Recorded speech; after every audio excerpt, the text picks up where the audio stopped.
Good morning. Greetings. Hello. Happy Saturday. See if this will cooperate. What's up, folks? I hope audio is working. I had some technical difficulties earlier, but what else is new? What is up, Killick, Mighty Cat, Neo Freeman, Vinot, White Buffalo, lurkers in chat, VOD viewers, etc., etc. We'll see, but I have a sneaking suspicion that we will be doing some light streaming today, maybe a bit shorter, but we'll see. I might get carried away as we get started. But I basically just wanted to get some Tenchi Kurau 2 play in before I get too rusty.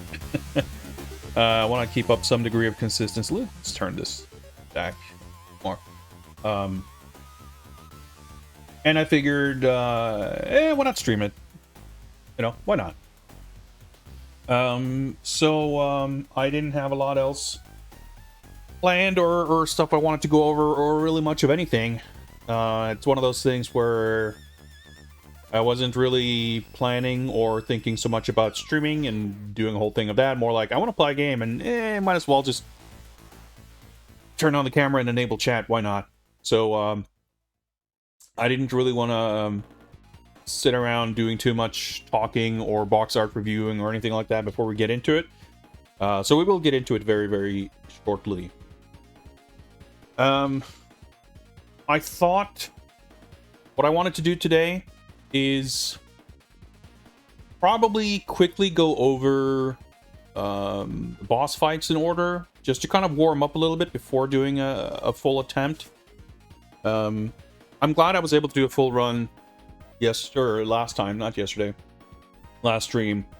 But one thing I realized was that there were a lot of little things that had kind of slipped my mind with regards to certain like setups for boss fights and things like that. Because the bosses are the biggest kind of choke points, those are until I discover and make note of exceptions. For now, the bosses are the most likely places to trip me up. So if I just go over all the boss fights once, I should hopefully refresh my memory on anything that might be, kind of a risky situation, or at least most likely to be. I did take some notes. I didn't do it during stream, but I did write down a few things after streaming. So I should probably, let me bring that up right now. I want to go over some of my notes. It should be pretty quick because I didn't write that much. But I'll bring up the game and I'll just skim through that as we hang out in the attract mode or something. But yeah, I figured do all the bosses and then do an attempt. And if that goes well, that's like about an hour. And then we'll see from there if I want to stick around. So last time we did stop to practice the 6th boss a little bit. I didn't actually spend any more time with the stage 7 boss because we actually, with a bit of luck, managed to do it perfectly during the run. Stage 8 boss is certainly a problem, but we'll see. I think instead of trying to make a plan now, we'll do a run and we'll see what trips us up. It's entirely possible that there are spots in the first 5 or so stages where there are unexpected kind of difficulty spikes or things that I need to iron out. Because in my mind, everything up through stage 5 is pretty much solved. And should, like, if I perform to my expected levels, I should get through those stages fine.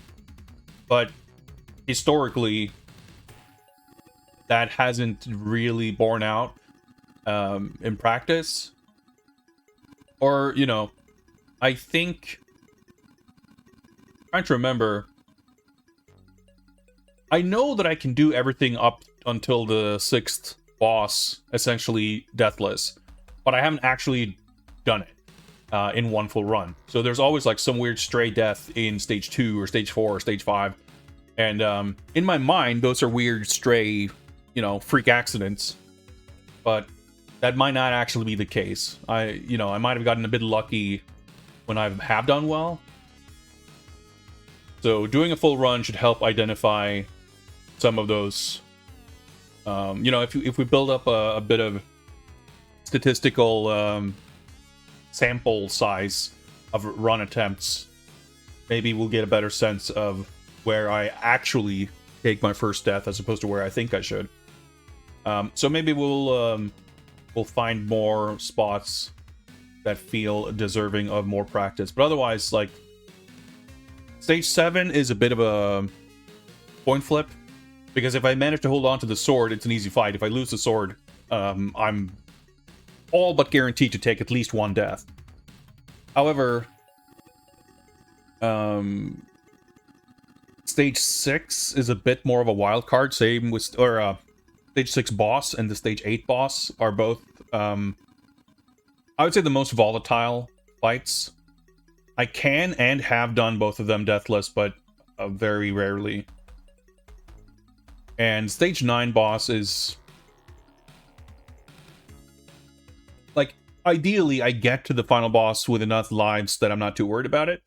If I'm there on my last life, it's quite unlikely. But actually on our previous run that we did last stream, I actually had one of the best Lubu fights that I've had. I think I took one... Actually, I might have taken 2 deaths. Like, it got really messy towards the end, but the first, like, 70% of the fight actually went really well. So the thing is, as I practiced that fight off stream a bit before, I felt like if I get to the final boss with 2 extra lives, I'm good. Like, I'm beating it.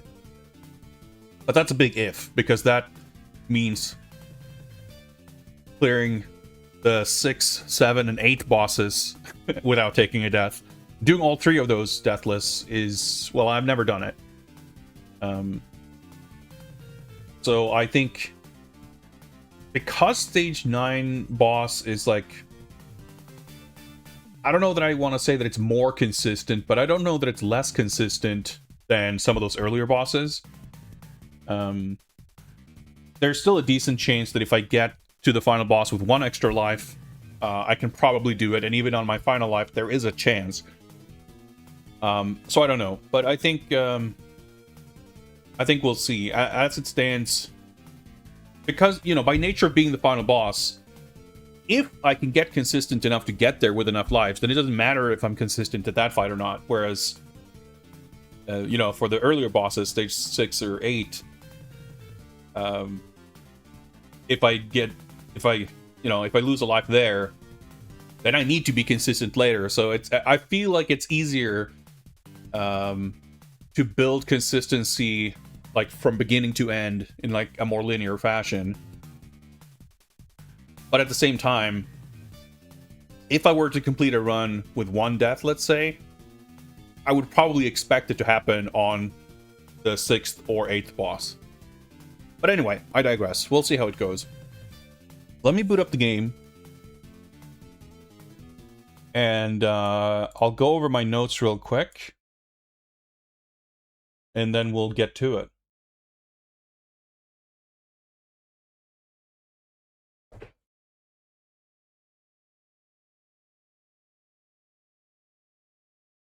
Stick ready.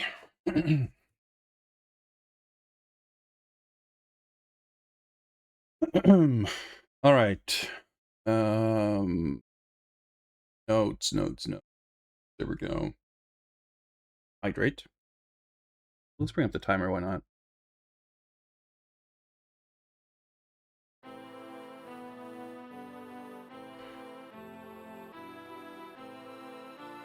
I guess we won't need it for boss practice, but bring it on for the full run attempt. The stage 2,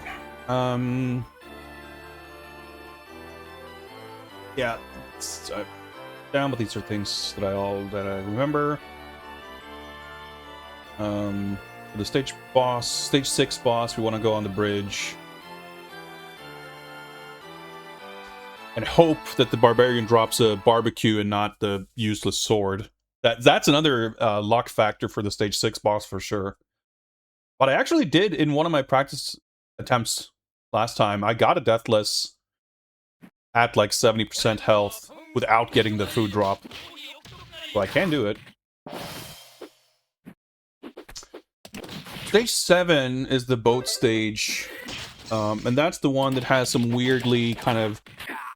Not weirdly, but there's some places with items where the time to grab food at the end of a fight is a little...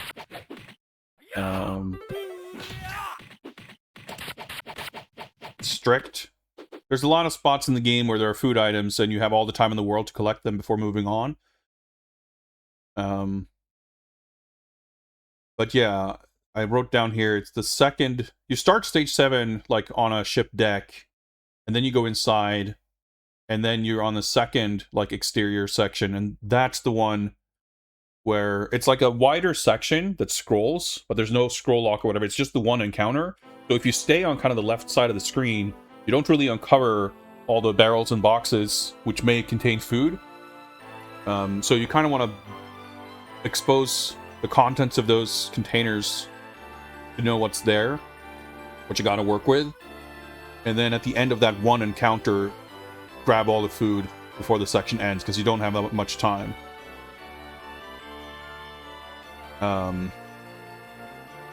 But the first like interior section where you fight a bunch of barbarians and assassins, in that one you do actually have a significant time window to grab food before you automatically leave.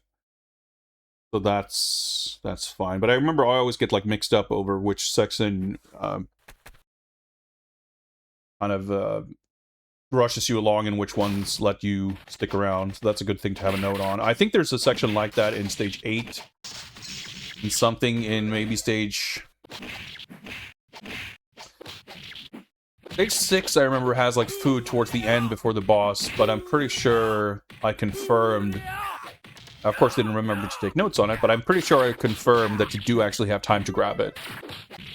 There's like a fish or a lobster or something, not immediately before the boss, but there's like food, and then there's one more encounter, I think, and then the boss. Yeah, you fight like a bunch of archers and stuff right before the boss, if I'm not mistaken.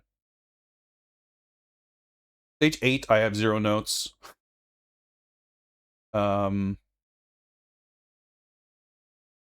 Stage 9... Yeah, I guess the... Okay, so I do have one thing for stage 9, which is that after the shallow water area with the narrow belt that you fight the barbarians, there's a cutscene where you approach the boss, and I always think that the boss fight starts right there, But there's one wave of spearmen before the fight. And as Trap suggested, during that part, it's probably not a bad idea to grab the sword and just get it out of the way. So there's a sword on the ground right in the middle of the arena, which kind of gets in the way, or can get in the way during the boss fight. Alright, so no massive revelations, but a good reminder on a few details. So let's... that's not the right save file.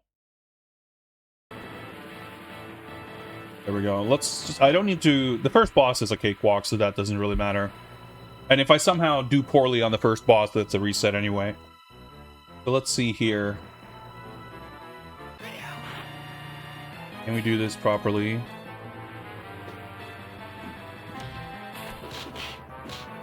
Oh my god, I can't believe I... I was trying to throw dudes at the boss. There we go. Okay, that's fine.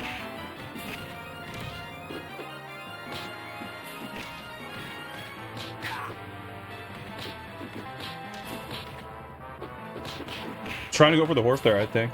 That's fine. Oh my god, I dodged in the exact wrong direction. Barely remembering the controls.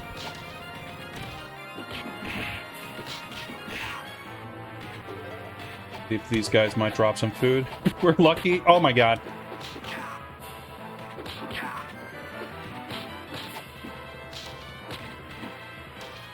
It looks like I need the warm up.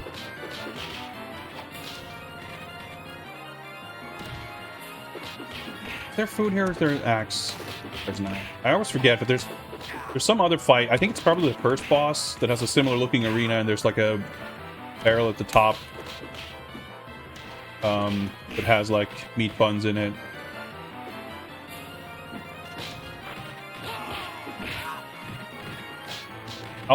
This is just kind of for practice anyway, so I'll wrap this up. I'll chalk this up to general rust and not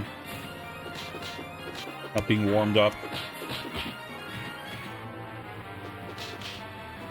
Because I actually did well enough with the difficult part, which is the beginning.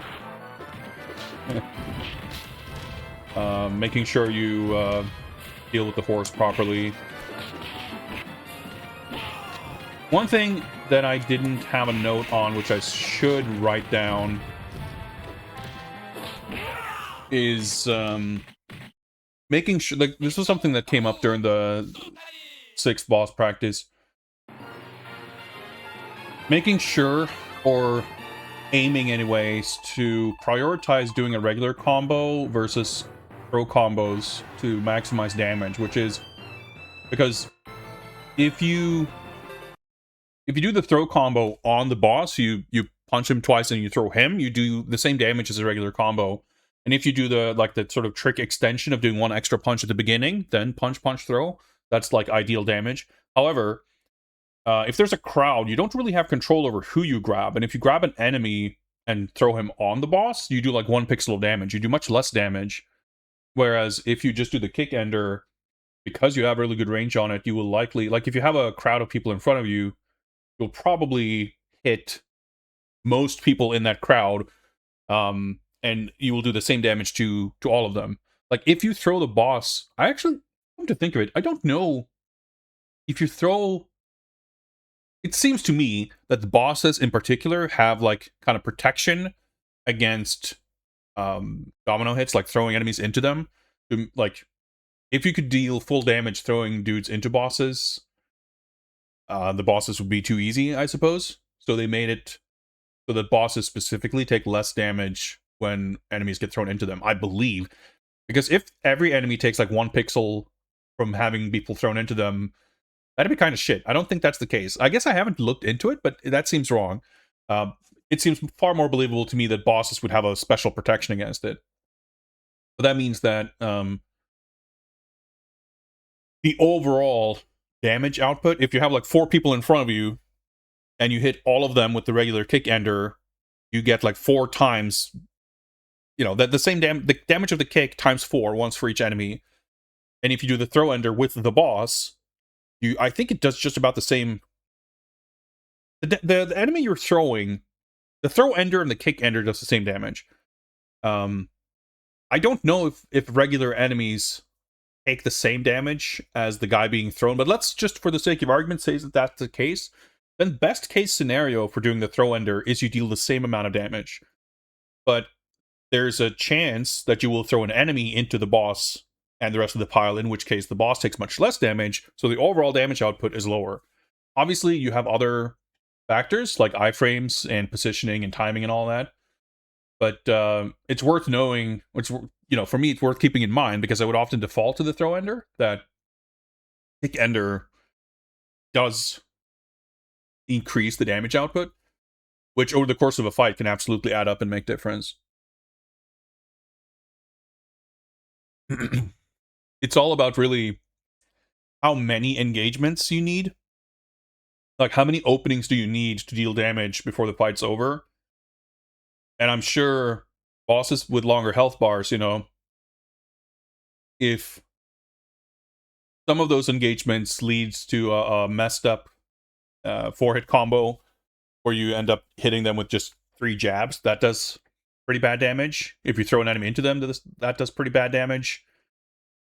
If you do a regular combo or a regular combo with throw ender, that's good damage. And if you get the extra punch at the beginning, that's like a few extra pixels of bonus damage.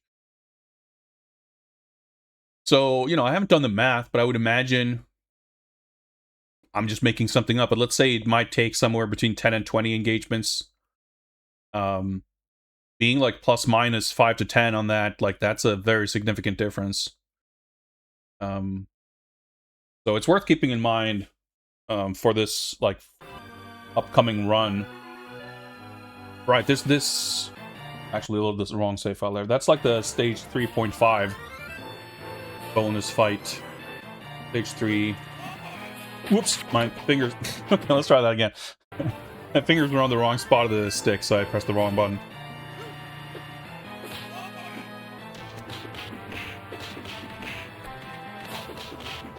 See, okay, right, so if you want to do the extra hit there, you have to commit to the throw ender, otherwise you will guarantee just miss the kick. So that's not good.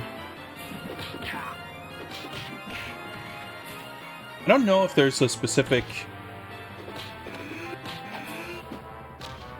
time where it's good to go for the torch. See there, he like takes no damage from that, basically.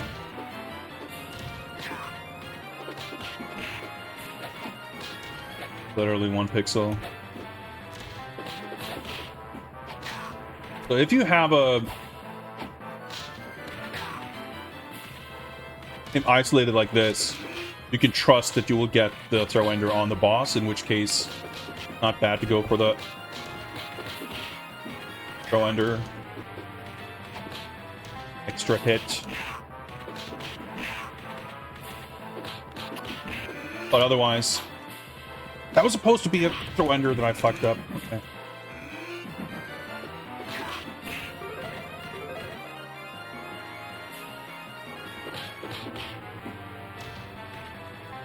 I'll save the torch until we get some enemies.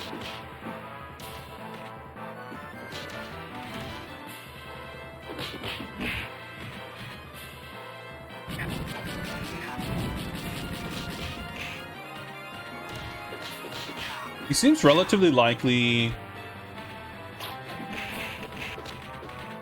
to get hit by the torch. Like, it lights this fuse down the center, and he seems to... I don't know that I have managed to not deal damage with it. So timing, it doesn't seem to be super specific. But it might be good to save it for... if you need... I might as well practice this, I guess. Like, if there's a food item that you want to get your hands on, you can use the torch to help kind of clear some space, maybe.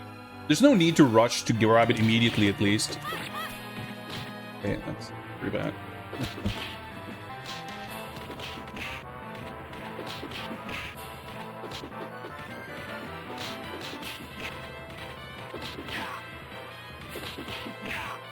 No, I was starting to throw.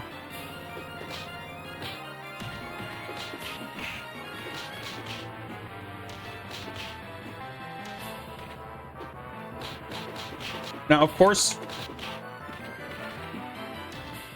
there are situations where that extra 1 pixel of damage is more than nothing.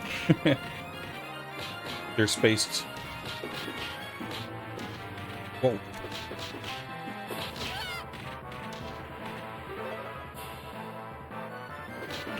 Fair amount of stuff to just keep... Oh, I hate those guys, but we're fine. Oh, no, oh, fuck! Oh, well. I just wanted to get fancy at the end, but that's fine. I don't think we are in dire need to practice that. Let's use...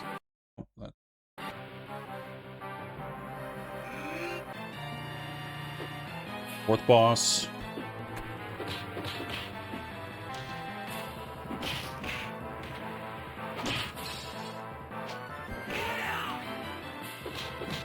I superjoyed to drop the weapon. I didn't need to hit the enemy with it, so I took some damage. Okay. Well, I don't... Maybe he jumped.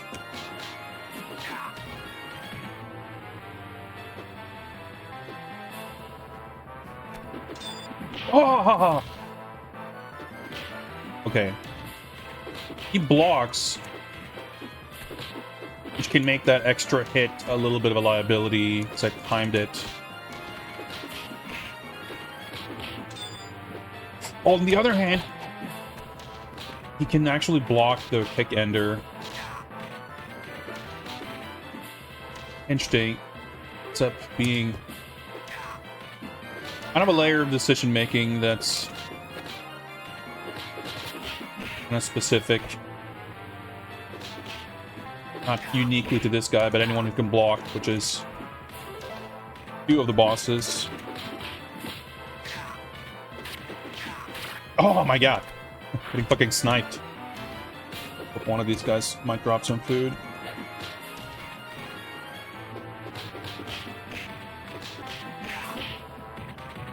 Wireframes.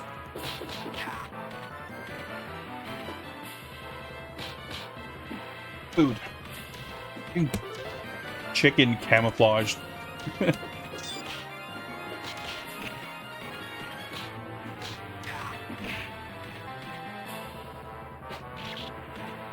Looks like he tried to block, but couldn't. I guess it would make sense if weapon attacks are unblockable.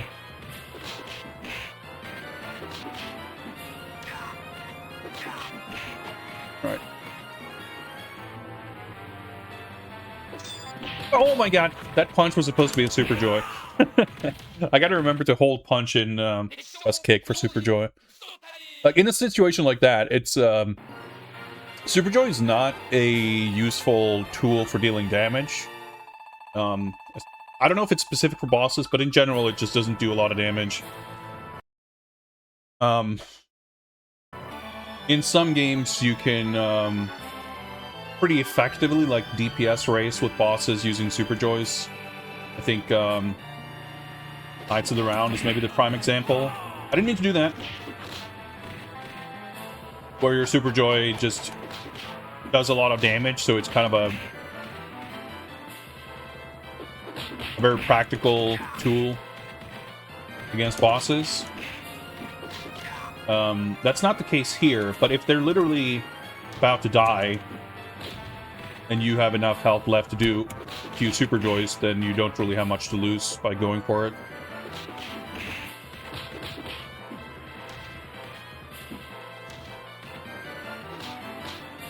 This guy has the range advantage.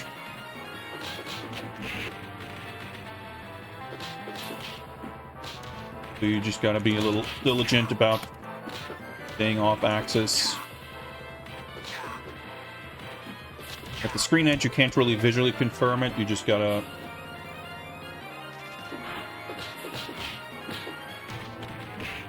have the timing down.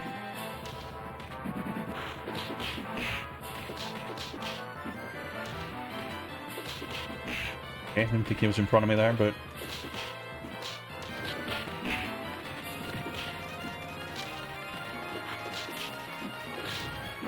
Ah!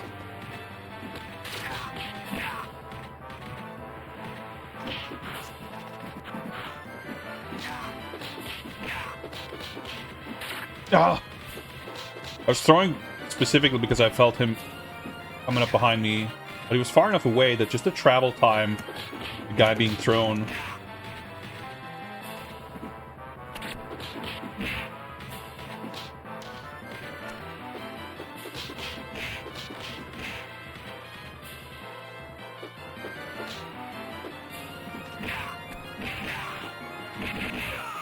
Okay, that was like, neither of those headbutts were intentional. I really lucked out. I was trying to do jump attacks because they're like quick long range attacks. Sort of clean up and fix the positioning. But that worked out. Okay, stage 6 boss. This is all kind of according to expectations. I did badly at the stage 2 boss because I wasn't warmed up at all. Yeah.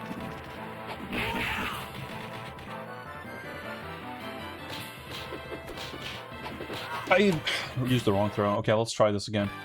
But everything from there went pretty fine. And then, of course, stage 6 boss just immediately falls apart. But I kind of fucked up. Not super surprising.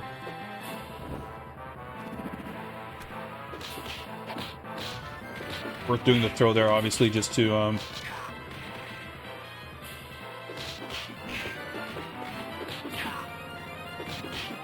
bit of crowd control.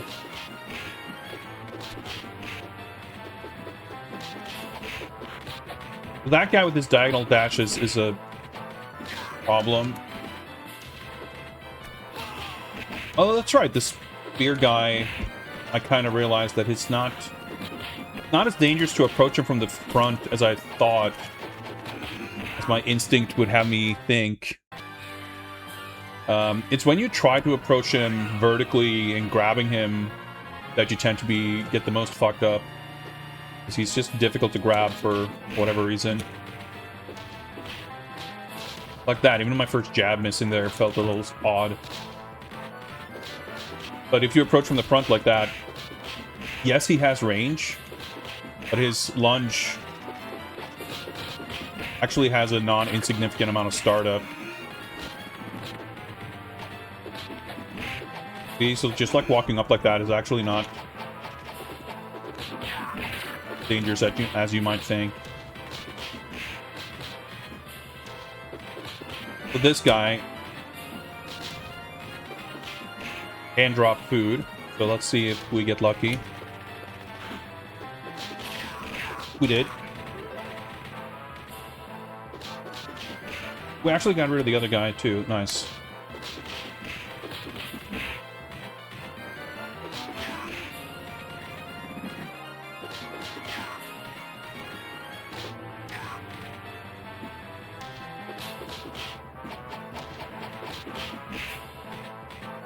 At this point, it's reasonably chill. Not to say you can't lose. Like circles back and kind of... Oh, whoa! I was about to say, there's more enemies, but I thought they wouldn't spawn until we got rid of the spearmen, so that's kind of interesting.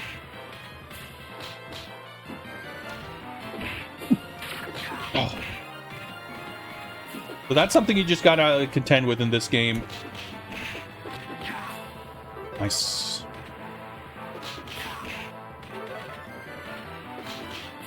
Your attacks aren't actually plus on hit.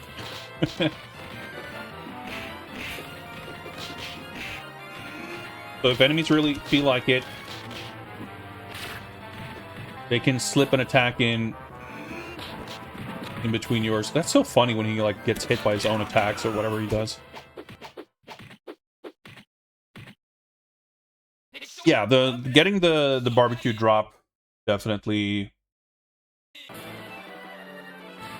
saved us there. You could see it when he did that little hop. I could see that that's... Okay, I'm trying to figure out a positioning that's effective. So I take out this guy first.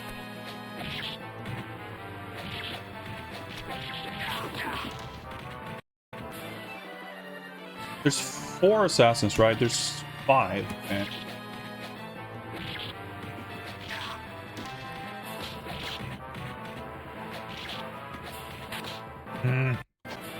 If you can get rid of this first wave, then you're golden, basically.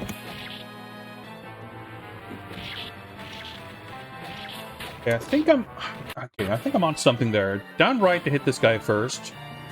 Go left, go under this guy and hit him. Because it's kind of when they're on the screen edges like that they're the hardest to deal with.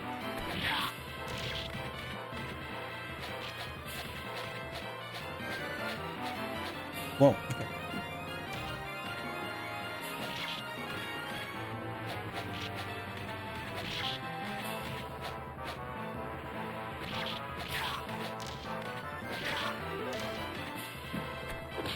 I was just about to say, even if I were to drop the sword now,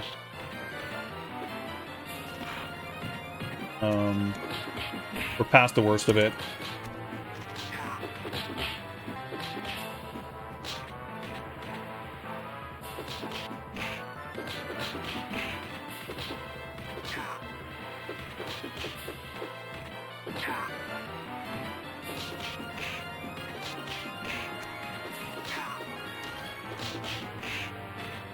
This should be no problem at all.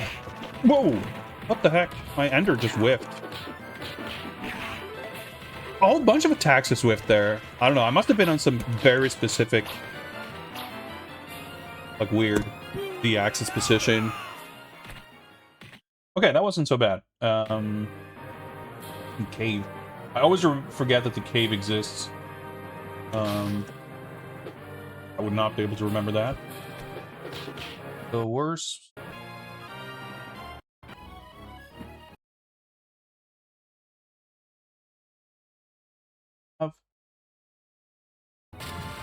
No, because it's stage 9.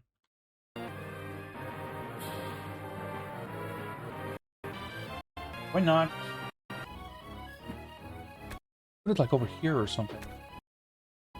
Yeah, there we go. Trying to figure out where I had the save state for boss 8. Oh my god! I couldn't. Okay.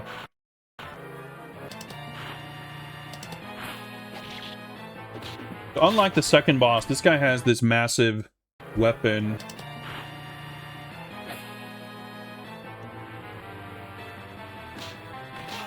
I didn't mean to do that.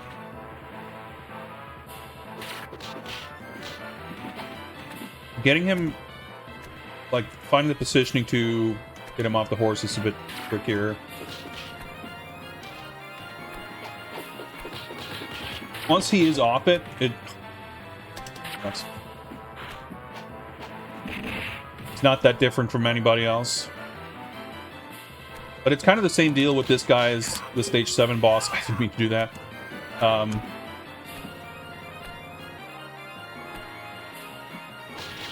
These guys, the assassins, just make everything worse. He's running for the horse now. Oh, he could get it. Huh. I don't know. It's mysterious and a bit inconsistent.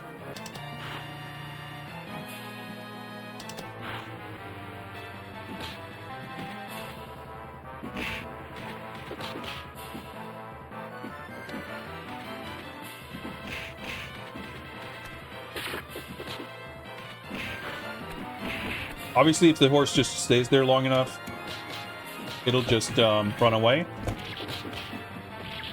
But it takes a good while. And I'm pretty sure the timer, like, resets.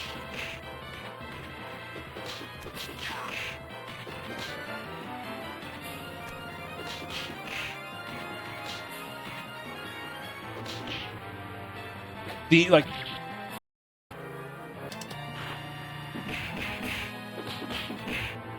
I've definitely have it happen where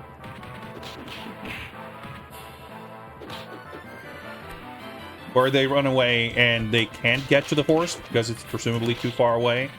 I thought that would happen The other time didn't, so I'm not sure how it works.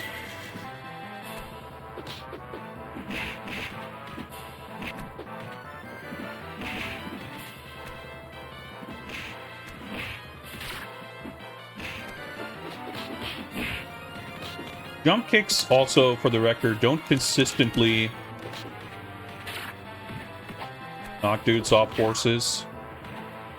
They can, but I don't know how it works. You need to hit, like, multiple times. Kind of weird. I also don't know... Yeah, see, when he does the... When he runs to the horse, he does have an active hitbox. Yeah, see, there I hit him, like, 3 times.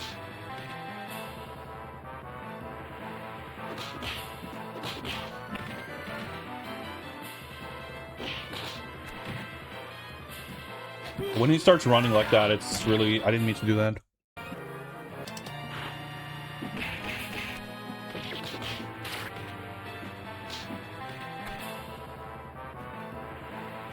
There's still an element of him, like, targeting you as... He ran for the horse. I did get some resources from... Crap, he linked me to some wiki stuff, like strategy, Japanese strategy wiki stuff, which I looked at super briefly, just for a few details, but I didn't actually go through it or anything. I should probably do that. Because this fight, like, anytime I feel like I've got parts of it figured out,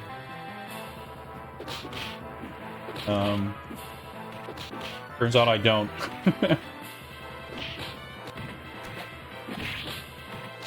I don't know if there's a way to kind of predict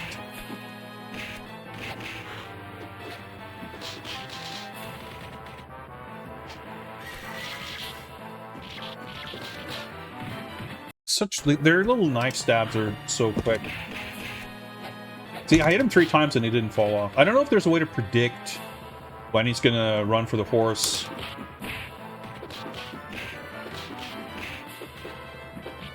I walked him into it.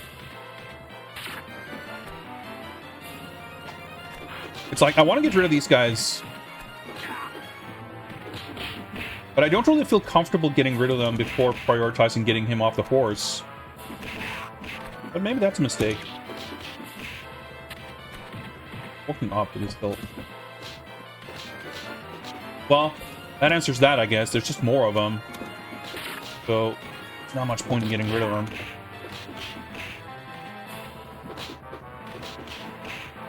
Like, on the stage 7 boss, you actually get a nice bit of respite when you take out that first group, because not only do you get easier enemies afterwards, there's actually a quite a significant delay before any other enemies spawn in the first place.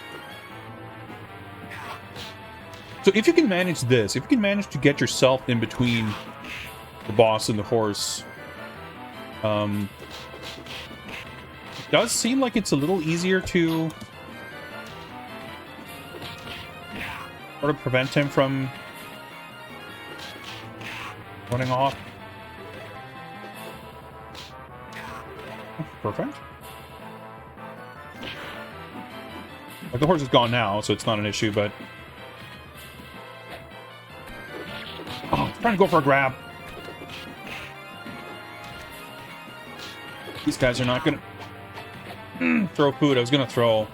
I thought I had the Deathless.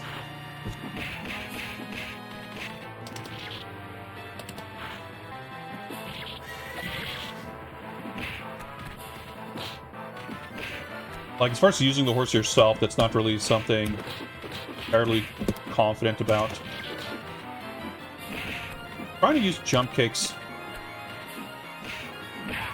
Like, it does fuck all damage, but it might be a good way. Puts a big hitbox in front of you, right? So, I guess it worked.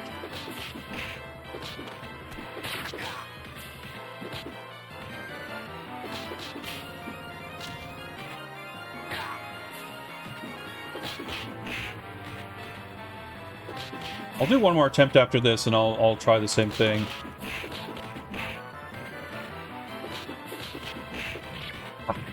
Yeah, I mean, the horses basically just make you slower and less agile, which is kind of a death sentence. Didn't mean to do that. Nor did I didn't even touch up, but okay.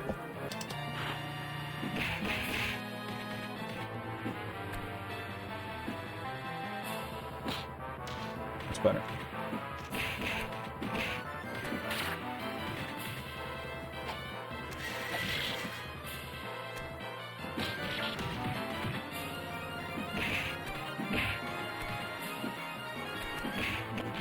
Ah! Perfect spacing to get hit.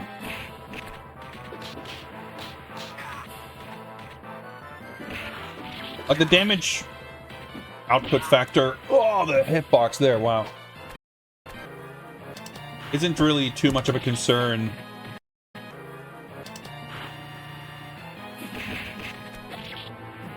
As long as the horse is in play.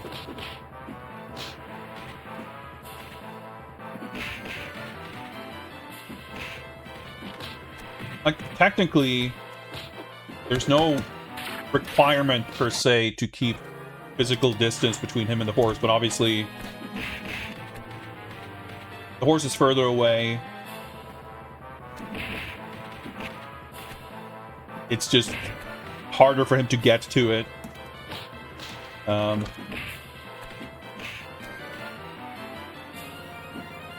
it's harder for me to accidentally get on it, for that matter.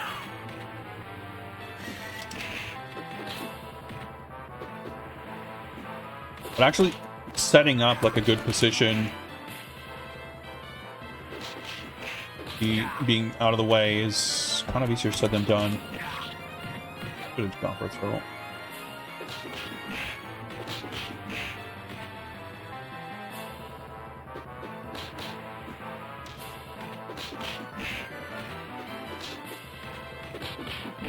There.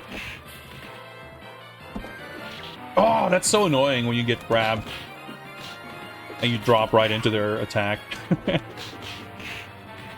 Should be getting some archers soon, which may drop some meat buns.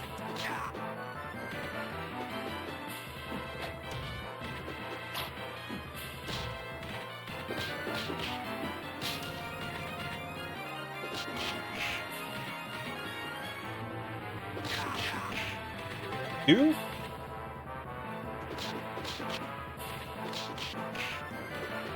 Oh, the other archer dropped nothing. Bot!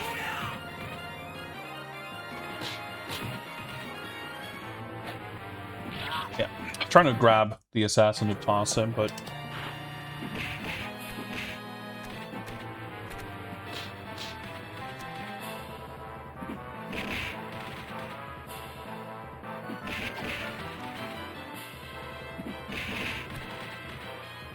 Seems like you can reasonably consistently get him to walk towards you. Like, he doesn't typically prioritize going for the horse on his wake up or anything. Yeah, I think the horse is probably gone now. That was essentially a perfect start. See if we can keep it going. That was the exact wrong thing to do.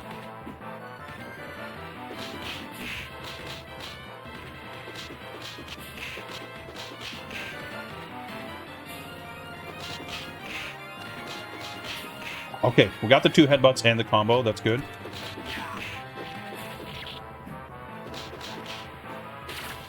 Fucking... Oh, I hate these guys so much.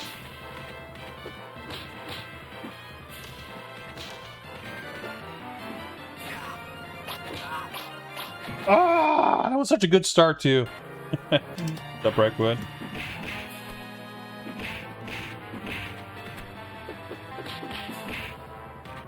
See, this is so annoying because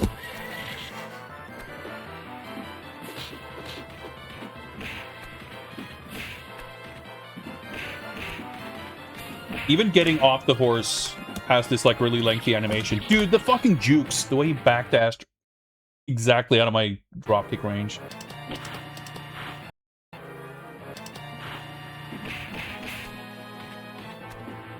Yeah, I didn't look too closely at it, Roykwood, but I've seen like 8,000 people post tweets and Discord posts about the Ninja Baseball Batman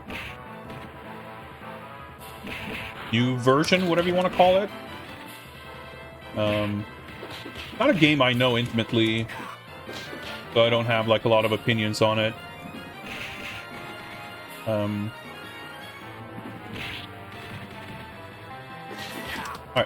gone. I think it's great. I think it would be nice if there's the original version is included and or made available. I think, you know, the changes and additions are intriguing. Again, I can't speak to anything in specific, really, because I'm not familiar enough with the game. Oh, I was trying to super draw it. But they're adding a 5th character. That alone means that there's, like, substantial differences. But that doesn't, you know... As novel and cool and fun as that is on paper, you know... There's a new character in Night Slasher's remake as well. It doesn't make that good.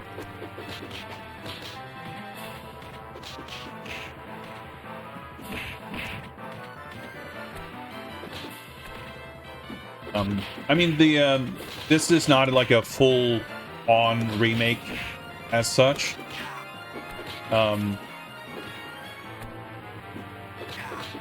Like, it's using most of the original graphics,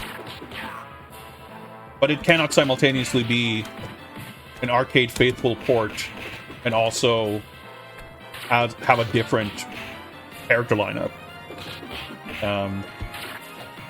And I'm not saying it's a good or bad thing. I just mean that, like, factually,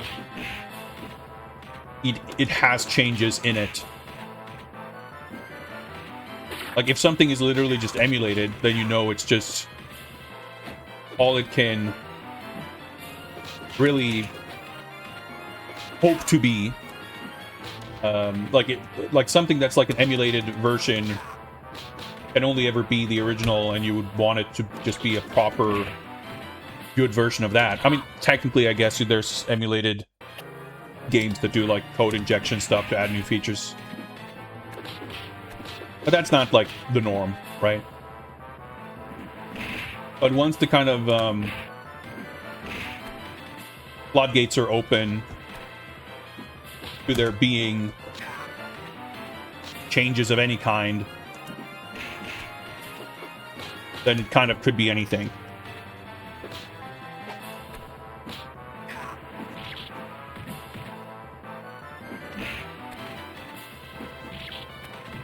And, I mean, worst case scenario, it is something akin to Night Slashers, where it's, like, it's rebuilt from the ground up to mimic the original game, but, like, the mechanics and physics are all fucked up, so it just, like, plays totally differently. I admittedly have not even really watched the trailer very closely, just saw, like, clips once or twice. So I don't know how much gameplay is shown and how much you could potentially infer from that if you, unlike me, are familiar with the original game. So it's not like I'm inherently suspicious of it. I'm just also not inherently, like, trusting of it either, if that makes sense.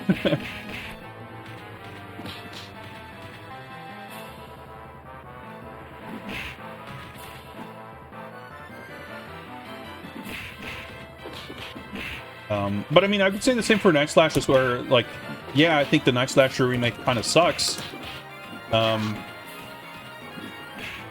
I'm not upset that it exists. Like, would I rather it not exist at all? I don't know that I can say that.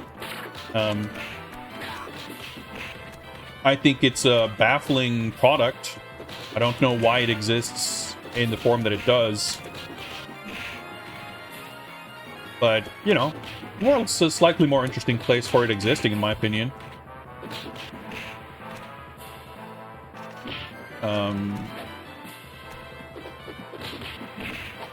But, you know, it would be better if it was good. So I hope the Leagueman remake is good. The only thing really I can speak to that kind of made me laugh is that it still has the fucked up Irem beat 'em up life bars. The boss life bars.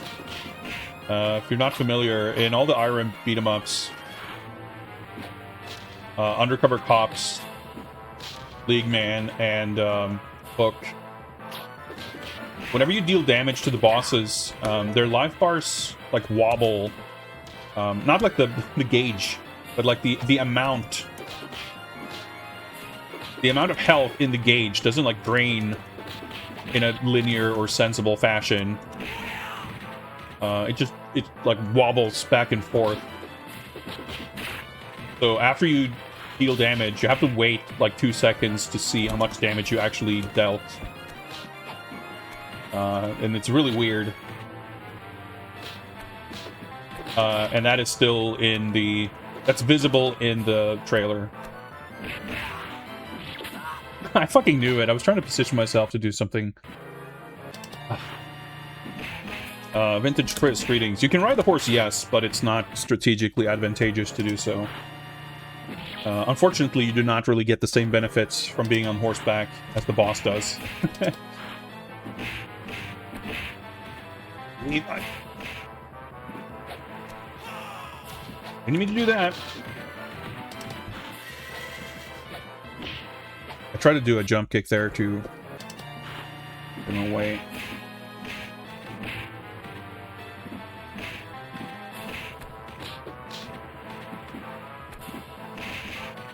It seems like if you let him be...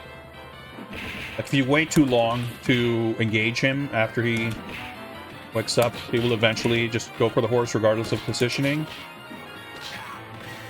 There we go.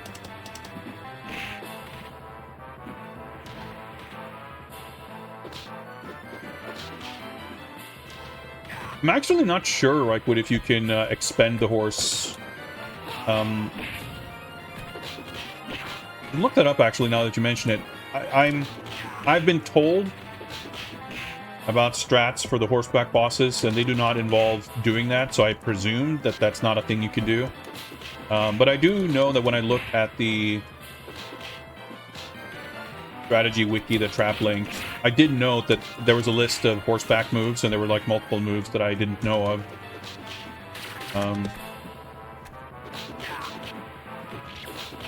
But I would be surprised if that's a thing, because I feel like that would be the first piece of advice that I would get if that's the case. But I don't know that for a fact. Yeah, the other thing that everyone on the internet's been... Whoa! Talking about over the last 24 hours is the Golden Axe trailer. I didn't look at too closely. Whoa! I think some of it doesn't look terrible. But obviously I hate that it's a dumb, ironic piss take.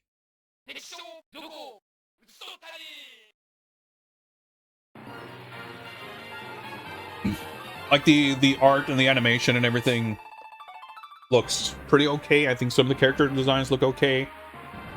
Like, Death Adder looks pretty cool. Like, the,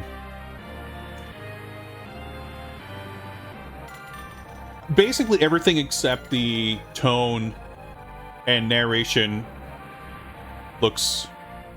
Like, in isolation, looks pretty okay. But, yeah, it's, like, literally the exact kind of thing I hate.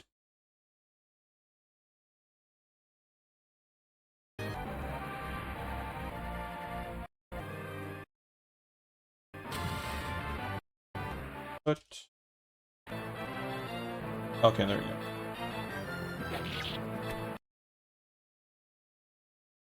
We can... Actually, I should... This is the sword I was talking about that's kind of in the way. And we'll do one... We'll do this fight once.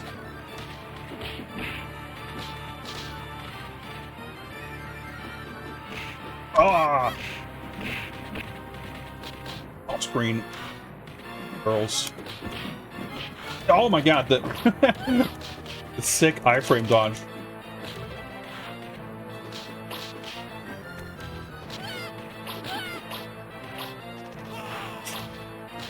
That was not what I meant to do.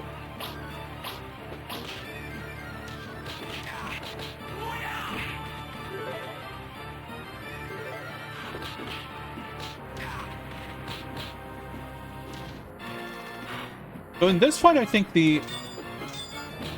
going for the combo throws might be a little bit of a different story, because he can also block.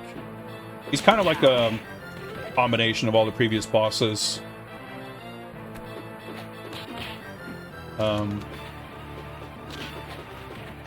Because he has a lot of like big range moves and can attack from different angles and stuff, it may be the case that it's like almost more important. Should have done the combo there though. Interrupt his attack rather than necessarily maximizing damage.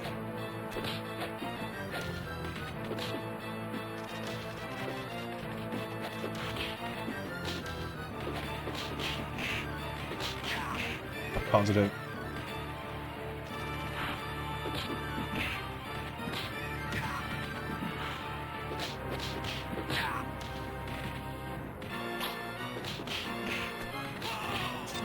Okay, that worked out. Ah, okay, we gotta move the fight away.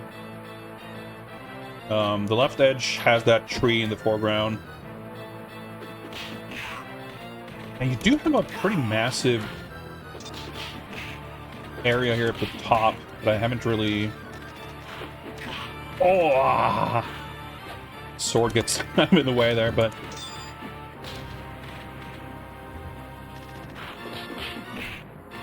Very satisfying when you manage to move out of the way like that. Time's gonna run out.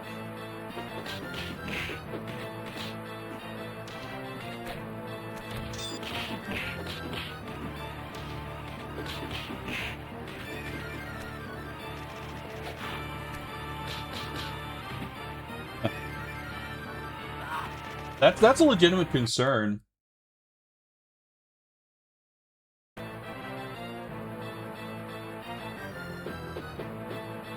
But I was definitely a bit slow up.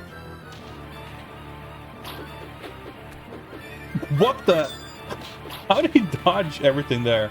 Okay, even in this area, if you're at the top of the screen, that left edge is a problem. Ah. These girls, also a problem for sure.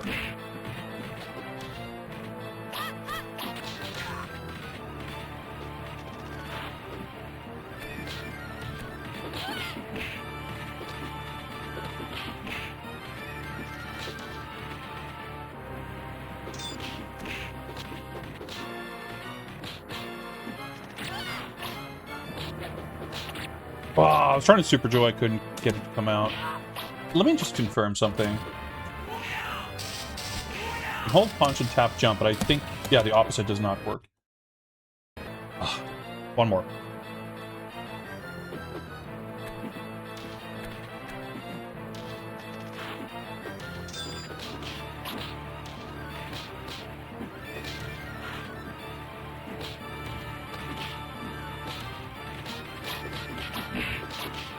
One thing I'm unclear on, because you can't really visually confirm it very easily, is whether these girls take damage like bosses or like enemies from thrown enemies. Because when you first encounter them, they're boss characters, right? But they're the only character in the game that you encounter both as a boss and as an enemy. So I don't really know what the rules are.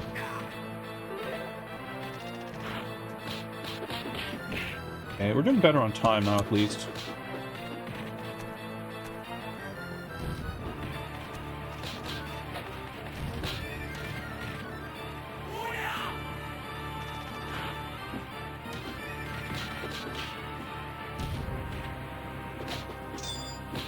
So I guess I was theorizing before if, like, maybe being safe is more important than dealing damage. But I guess time is enough of a factor that kind of answers that.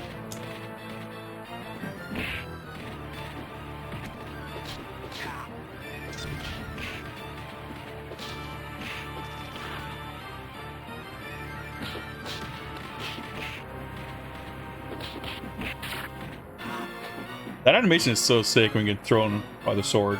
So if you die, I was gonna say timers reset, but I guess it isn't. Maybe it reset to 60 instead of 99 or something. And pay super close attention. But the boss always takes like a chunk of damage from you respawning.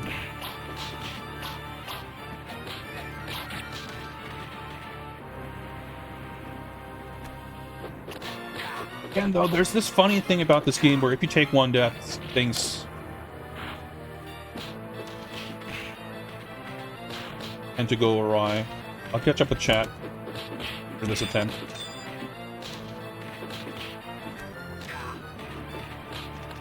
No food drops. I was gonna say time is not a factor now. Well, yeah, he's dead now anyway, so. He can't literally die from, bosses can't die from the damage they take when you respawn. But if they're at 0 health, then they're at 0 health.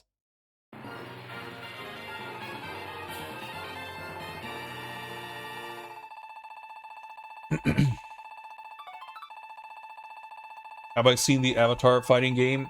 Yeah, there's like a bunch of fighting games recently that don't really catch my interest much. Just by nature of the kind of games that they are. There's been kind of a massive trend towards, you know, in simple terms, anime games. Tag fighters and big combo games and things like that, which isn't really my preference in fighting games. And even City of the Wolves, which I like watching it, but I don't, you know, I haven't spent that much time with it. Whatever I have, I haven't really enjoyed the feel of it playing it either. And bombs do like no damage. Okay, you basically can't lose this fight other than time. That's cool though. I haven't seen this.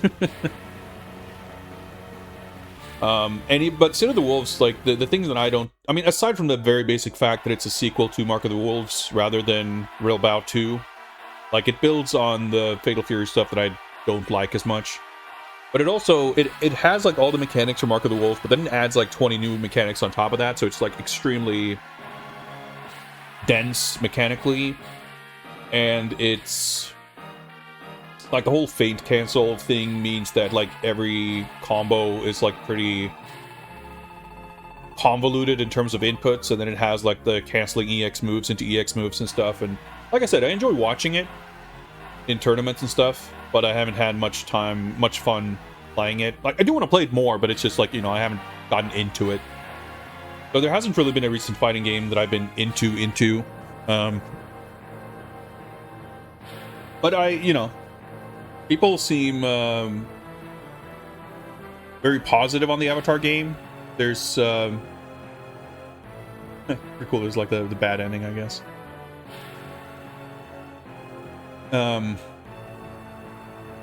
It seems well made and everything. I think it's Omedetou, Ichikon Kriya desu. I guess I haven't seen this before. Anta erai. You're great. That's a little disappointing. Mata placed it. Play again.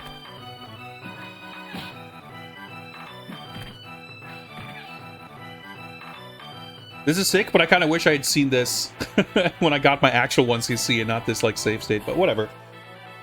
But I've watched people 1cc this, so I guess I probably have seen that before, I just didn't remember it.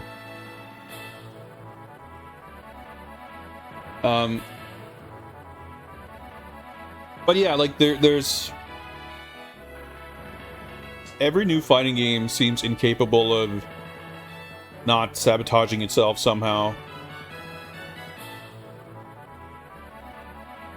Like the weird cloud over the Avatar game is like the secret involvement of Mike Z, and how they've been kind of weirdly like trying to pretend that he's not involved in the game, but then he is. Or I don't know, that like whole thing is kind of weird. That's not why I'm like kind of disinterested in it, but it is weird. So like, yeah, it's a kind of game that isn't really appealing to me. I've never watched the show, so I have like no attachment to the property either. I haven't really watched people play it either. I haven't watched much of Marvel Tokon either, and that game is like a like an intersection of things I don't care for much, which is Arc System Works and like Marvel anime whatever style game mechanics. So there's just not a lot that like really engages me. But the other thing, like, you know,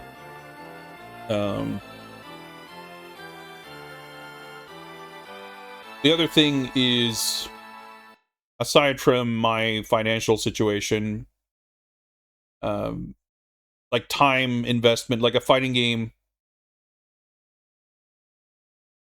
is something like, I know that I like Street Fighter 6 and I like am not capable of finding the time and energy to play that. So like it feels pretty what's the word?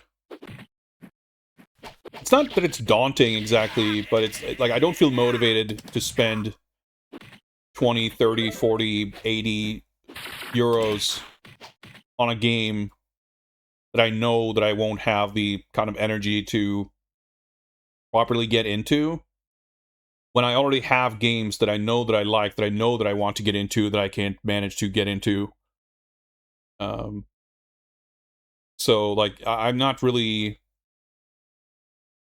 in too much of a fighting game sort of mood lately.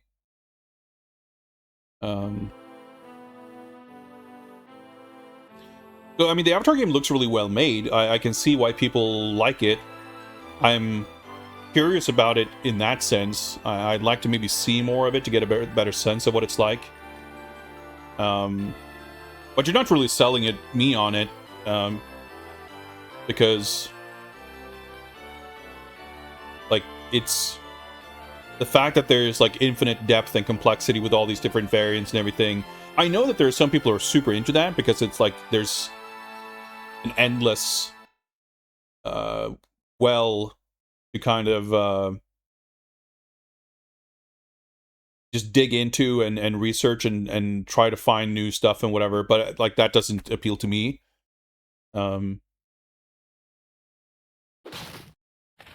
It's like that basically just makes it feel, I'm not saying like it's your fault that I don't want to play it. I'm aware of what you're describing, but that doesn't increase my excitement for the game. It just increases the feeling of being overwhelmed.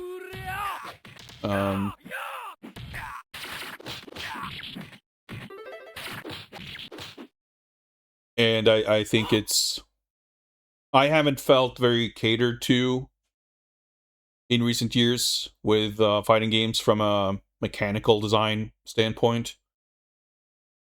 Like there was a trend which I would describe as kind of a counter how do you phrase it? Like, for a time, like Street Fighter 4 ushered in this like perception, I feel like, that simplicity is how you get people into fighting games. Street Fighter 4 was not a simple game by any stretch, but it marketed itself as a simple game, and that's kind of what matters. Like, the perception of it was that it wasn't complicated like Third Strike, so it's an easier game to play, or whatever. And that very clearly informed, using Street Fighter as an example, Street Fighter V, and just general kind of trends of paring down systems and things like that. But eventually that trend, and it's not really like that the games were super simplified, but there were, you know, certain things done in terms of even like you know, input leniency and things like that. Things that like supposedly makes the game easier to play, but also kind of increases the gap in between like low level and high level players, in the sense that, you know, because of input leniency, anyone who's adequately proficient at the game will never miss a reversal and things like that. Which I'm not saying that's a good or bad thing, but it's a difference. Like, yeah, if you play someone in Super Turbo, you don't know what you're doing, you're going to get destroyed. But even top level players in that game can like miss punishing a Dragon Punch, because the game is just like unforgiving on that level with like inputs and things like that. So I feel like that's one of the things that have kind of changed in more modern games. But at a certain point, things sort of swung in the other direction, and I know Guilty Gear Strive was a game that kind of got in some hot water from its fans for being kind of the rare game to opt for a higher degree of simplicity, when a lot of other games started going in the other direction with you know, Tekken 8 adding a bunch of meters and systems, and City of the Wolves, for that matter, all these systems. I'm sure there are other examples I'm not thinking of because I'm not fully awake, but I feel like we're kind of on the other side maybe of that, like where now we've had a bunch of these games and all of them are kind of both mechanically dense, but also like combo games. And I don't know, like it's been a hot minute since we had a game that purposefully was a little dried and simpler and kind of more grounded, for lack of a better word.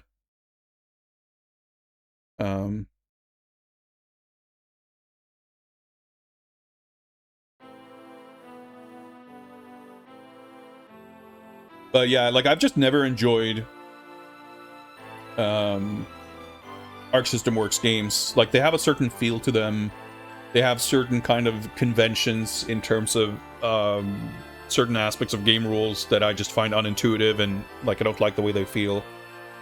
So I've never been able to get into an Arc game. I played some tiny amount of Strive early on, kind of as a curiosity.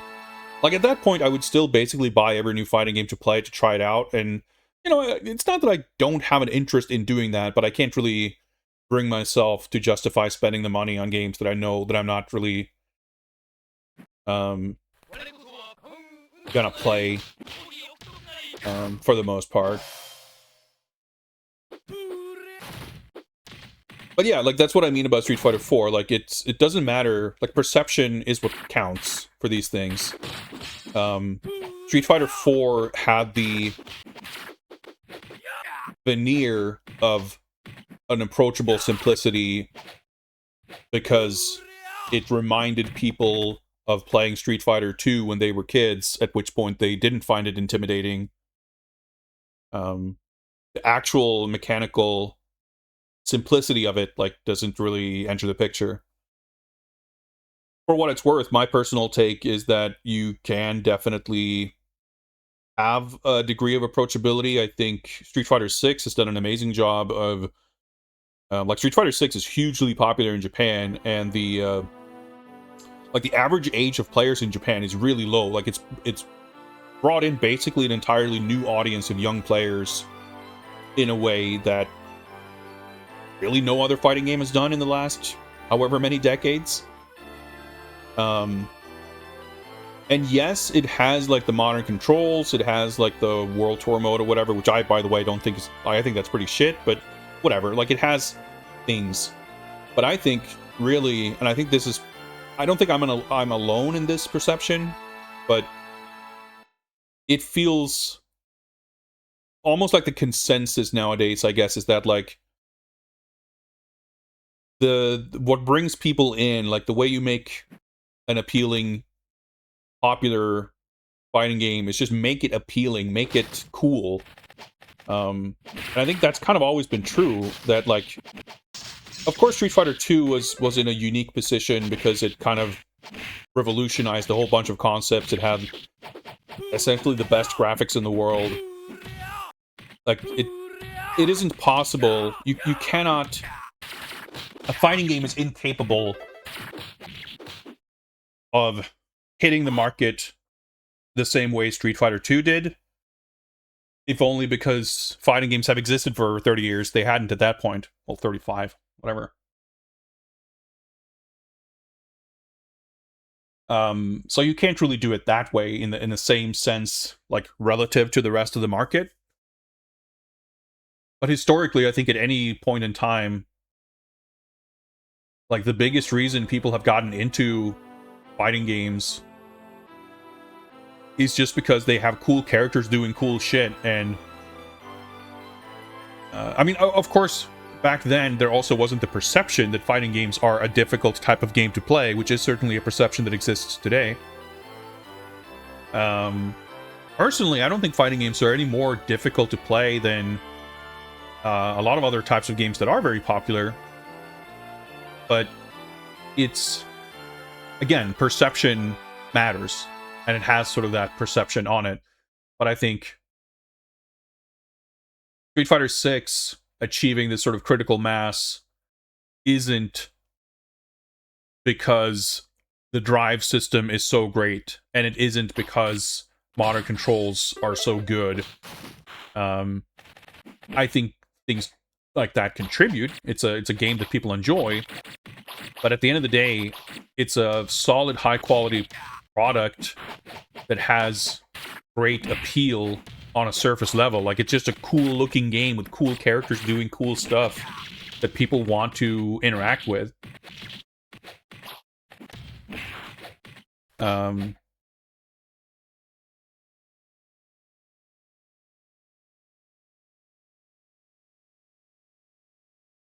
And for me, you know, to a degree, the game mechanics have an impact on that, because the way combos and physics and whatever works in a lot of games, like Arc System Works games, doesn't feel cool to me. It doesn't appeal to me that way. That's why I have a little interest in playing them.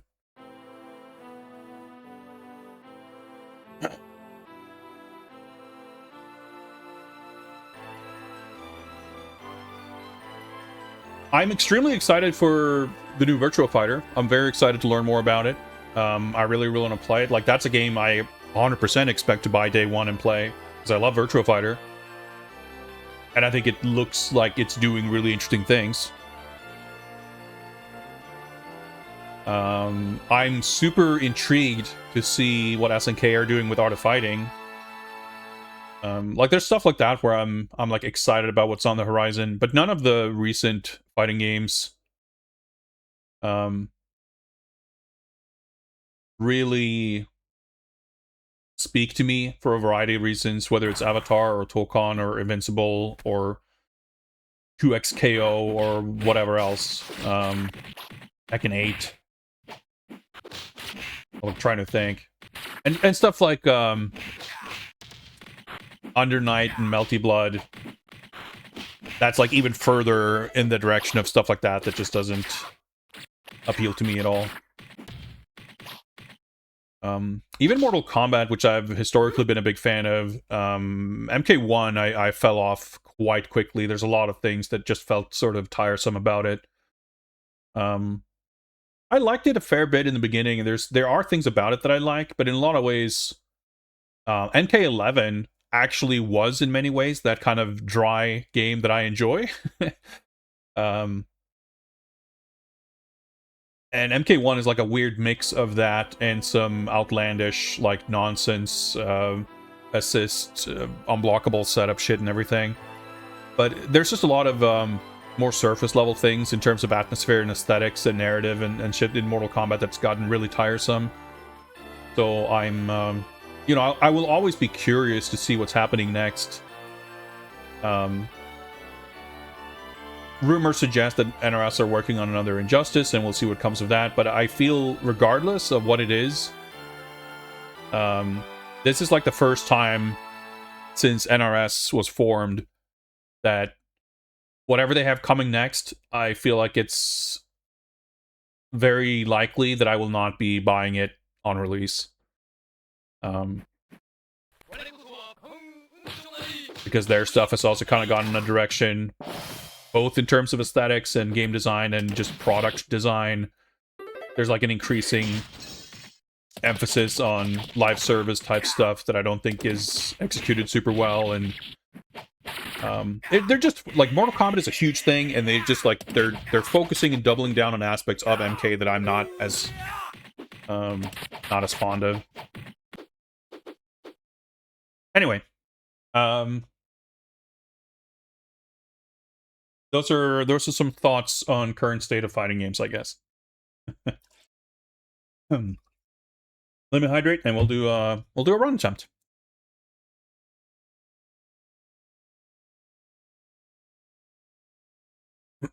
Also, what's up, Socrates?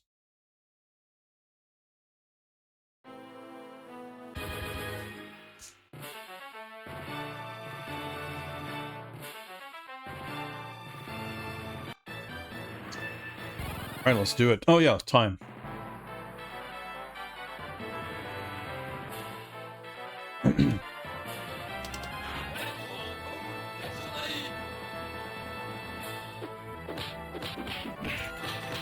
Yeah, I mean, I think Street Fighter 6 does a lot of things in a way that I don't like. I think the critique that many people have levied towards Street Fighter 6 for its you know, the way they're doing a lot of things with the battle passes and DLC, and like, in very simple terms, like lack of costumes and the weird emphasis on avatar, whatever stuff, like, that's been a frustration since the game came out, and it's like baffling that it doesn't feel like they made a lot of substantive like changes to any of that to improve it. They've made some improvements. They basically discontinued World Tour, which, like, on paper I think is a good thing, because I think World Tour pretty boring and tedious, and all the work, like, essentially it sets a baseline for, like, if we release a new character, we need to have XYZ built for World Tour mode as well, etc., etc. And by not committing to that, it gives them a little more flexibility on paper.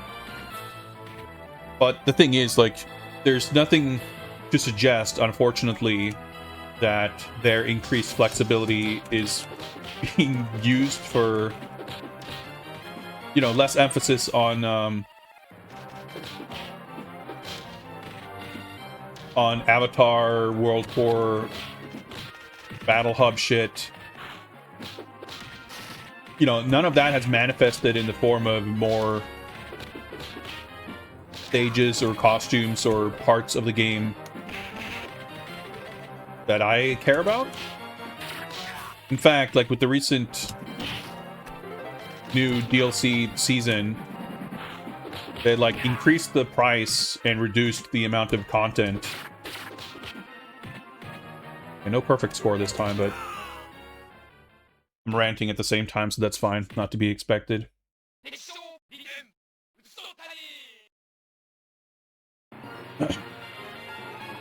But, you know, the running joke currently is that, like, Capcom keeps winning by doing nothing.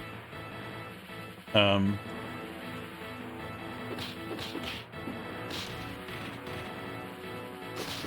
overall, like, it's been a kind of baffling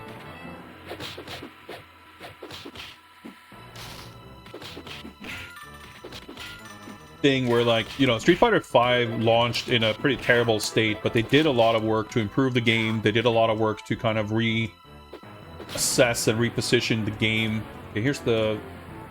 Okay, after these guys, yeah. This is a fight that can be surprisingly demanding. Gonna be some bomb guys showing up soon too, I believe.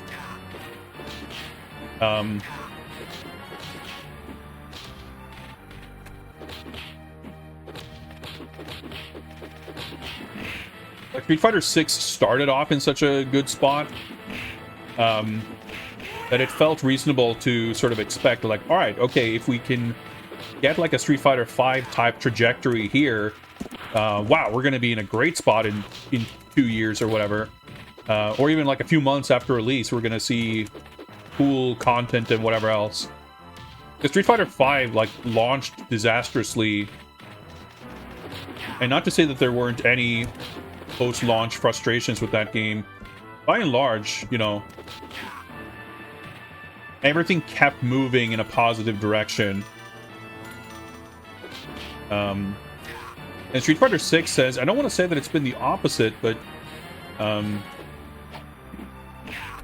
it felt like they learned a lot of lessons from 5 in terms of how the game launched. But it feels like they didn't learn anything about what they did after launch that people actually enjoyed.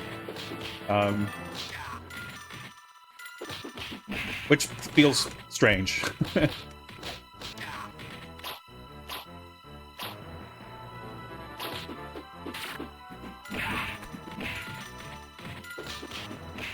I have a laundry list of complaints with World Tour mode, but like the biggest one is that it's just boring. It's like tedious. Basically, the parts where you interact with Street Fighter characters is cool. And that happens like 2 minutes out of every hour. The rest of the entire experience is just miserable. Like, you don't really get to play Street Fighter in it because you get to play this weird bastard version where you have to grind for like 12 hours before you get access to super moves and drive impact or whatever. Like, in terms of it being this sort of gradual onboarding to teach people fighting games without overwhelming them, I feel like, obviously I can't relate to what it's like as a new player, but the on-ramping, like, it's extremely drawn out to the point of, like, literally hours and hours of kind of tedium. But then, you know, like, it doesn't have any, like, narrative storyline ambitions to speak of. The quests are all uninteresting.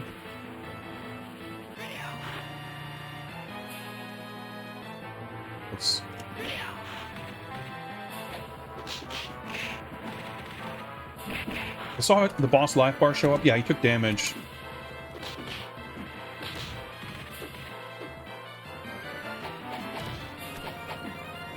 This should be enough to keep him away from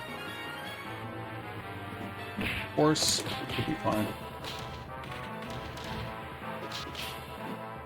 Like, to get to any of the actual parts of World Tour that were interesting or enjoyable, you had to actually play World Tour mode, which is anything but. I have basically one good thing to say about World Tour mode, and that is, I think they made the correct choice in not positioning World Tour mode as the story mode. It's not called story mode. It doesn't, like, pretend to be a story mode. It is the mode in which you hang out in the Street Fighter universe, which I think, if you're gonna have a single-player sort of adventure-y mode, I think that makes sense. Like, in a way, I feel like it has more similarities to the crypt in Mortal Kombat 11 than it does to like a story mode. Because I think fighting games are kind of just not well suited for telling stories in terms of like plot. I think story in fighting games is not really necessary. I think what's important for a fighting game is like a premise, a setting, world building, and characters. If you have all those things, like, then you have a rich universe that you're gonna want to spend time in.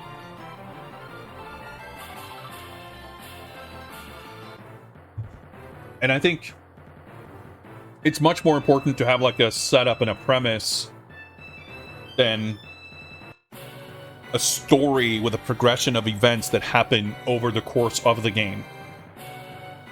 Like, you can maybe do that, sort of, but I think it's like a misplaced kind of ambition to see that as something that the game needs to do, or I don't know. So I think it's like, I'm glad that the World Tour mode doesn't really attempt that, because like Street Fighter V story mode is extend positions itself as like the plot of the events of Street Fighter V, but it doesn't do a very good job of actually telling a coherent story.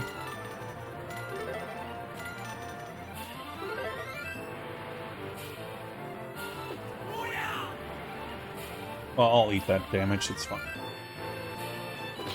I usually get a little bit of food at the end of this, or over the course of this fight.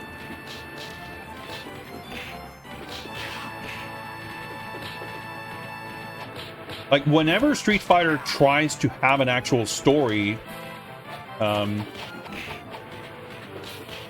never do a good job of actually conveying those plot events in a clear way.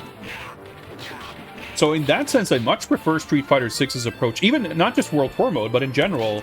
Like, Street Fighter 6 doesn't really have a story. Like, there are plot beats and story elements that are mostly like set up in terms of like JP being this mysterious tournament organizer, war criminal man, and being like framed and on the run or whatever. But that's all basically set up. Like, most of the story, quote unquote, happens in like comic book that was released alongside the game. Dude, he really just wanted to do that role, huh?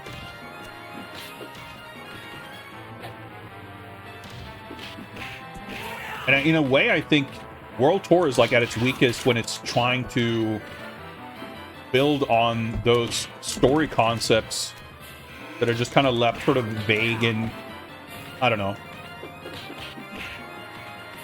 But as far as like the arcade mode, quote unquote, storylines, they're all about like the character. Who's the character I'm playing? What are they about?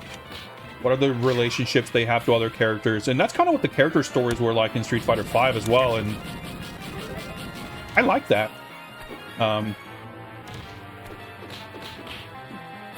basically think like what's missing and what I would like to have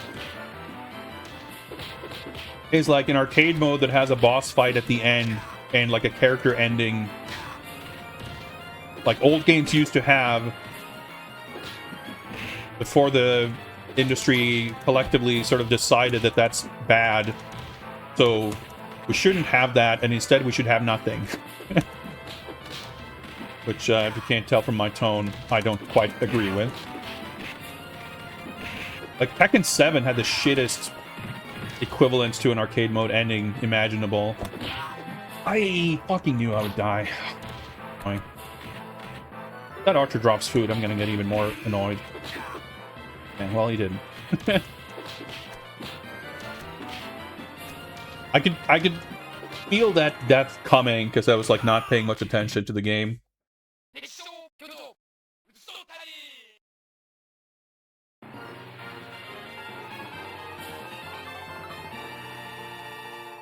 Well, the thing is, again, like, I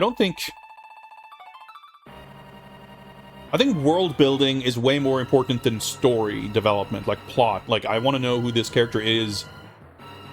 Like, the characters in Street Fighter 2 are endearing, and we understand who they are, and like their motivations for being in the game, and where they go on to be at the end of the game. Like, that's enough. I think for like the newcomers, in Street Fighter 6, and I mean, it's true for everyone. Like, there's no one had any kind of resolution really in Street Fighter 6. But just on account of having spent more time with them, we have a better understanding of the older characters. So the lack of any kind of resolution or like secondary plot beat beyond this is who the character is, you know, it can maybe feel a little more empty. I just realized that I can punch the daggers. That makes total sense. You can hit the other projectiles, but it didn't occur to me before. That's good knowledge.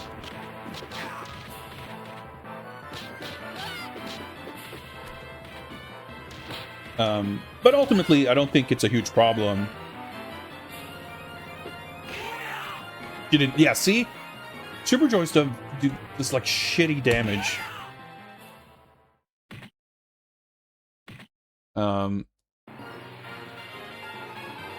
Hurricanes, and I don't think I've seen like 2 or 3 endings maybe instead of the wolves.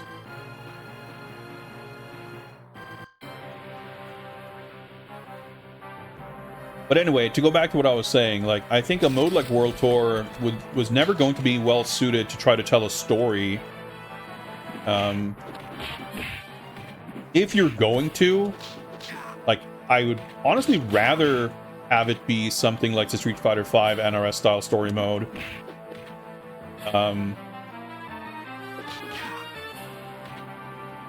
But I kind of miss, like, arcades endings that are just kind of like the way they used to be. And I mean, Street Fighter 6, some of them are kind of a bit like that, but they're usually a bit like they're just, you know, like Tekken historically. Certainly we've seen that in some like Fatal Fury and Mortal Kombat and other games. Like, it's not necessarily always about like what are the immediate events following the conclusion of this tournament or the defeat of this big villain. Sometimes it's just like, here's a couple of scenes of this character hanging out, doing stuff.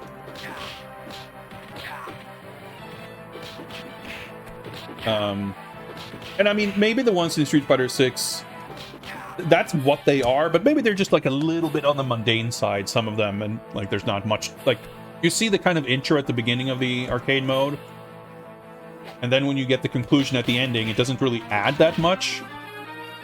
It's kind of the same beat being played a second time for some of the characters. Wombo comboed here. I think that's a little underwhelming, but conceptually, like structurally, I have no issue with it. But as far as the World Tour mode and it being shit, I think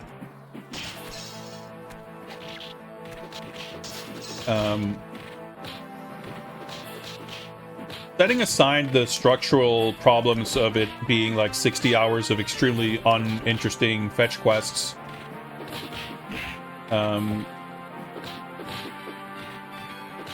if I were to boil down what's truly problematic about World Tour, is that it's a mode that's like, oh, here's the Street Fighter universe. Hang out in the Street Fighter universe and see all your favorite Street Fighter characters. is that at no point in the entire, like, 40, 50, 60, 80, whatever hour storyline, that's how long it took. It took me something like 50 hours, I think, to complete it. And of course, you know, I was doing a bunch of side stuff, and I was trying, you know, grinding for costumes and whatever else. I wasn't, like, speedrunning the completion of the main story, because, you know, again, the quote-unquote main story isn't much of a story anyway. Like, those little nuggets of character interactions, of having dialogue and seeing pictures and stuff of the Street Fighter characters, that's the real reward.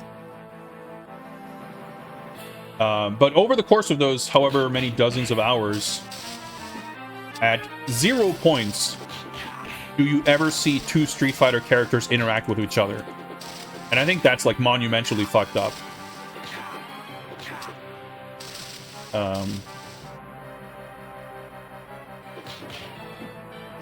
I think having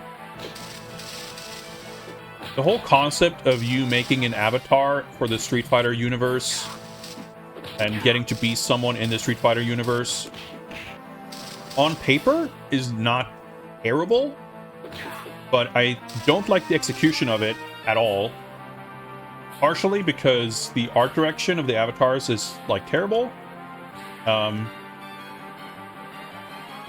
Between, like, the clothing options and the, like, the physical appearance of the character models, you cannot use the character creator in Street Fighter 6 to create a character that looks like a Street Fighter character. You can create these weird budget Sims NPCs, and you can create mutant abominations, but you cannot actually create something that looks like a Capcom, like, character design. So that alone, I think, is a problem.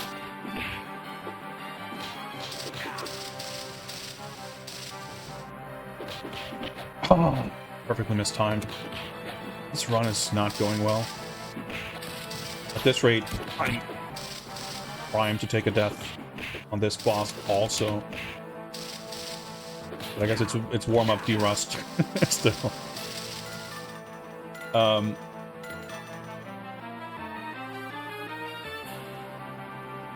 Hoping maybe I'd get more food, but no. I think there's a plate of meat buns in that pot, though, but...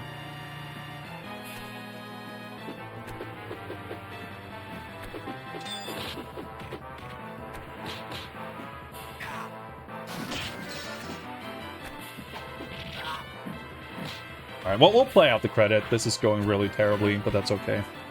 I won't finish the run. Or, I mean, like, I won't continue to finish the game. We'll play out the credit.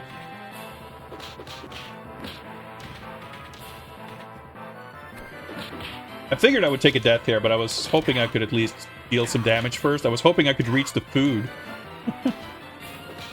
But at this rate, I'll probably need it before I take another death.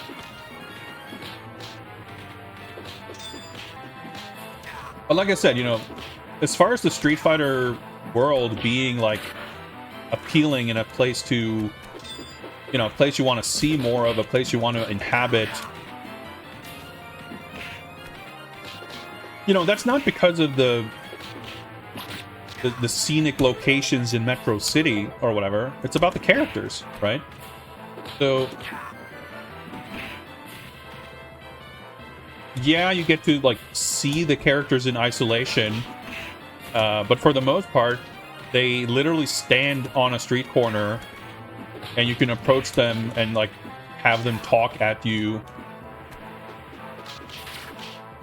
and tell their life story or whatever. But your interactions don't really amount to much. But more importantly, we don't get to see, like, in the 2 screens of text in the arcade modes,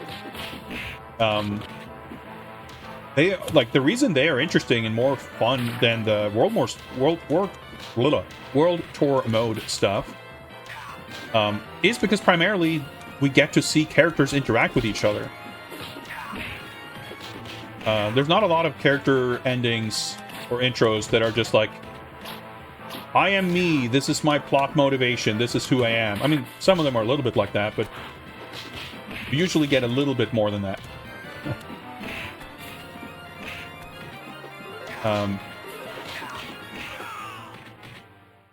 But in World Tour, you don't.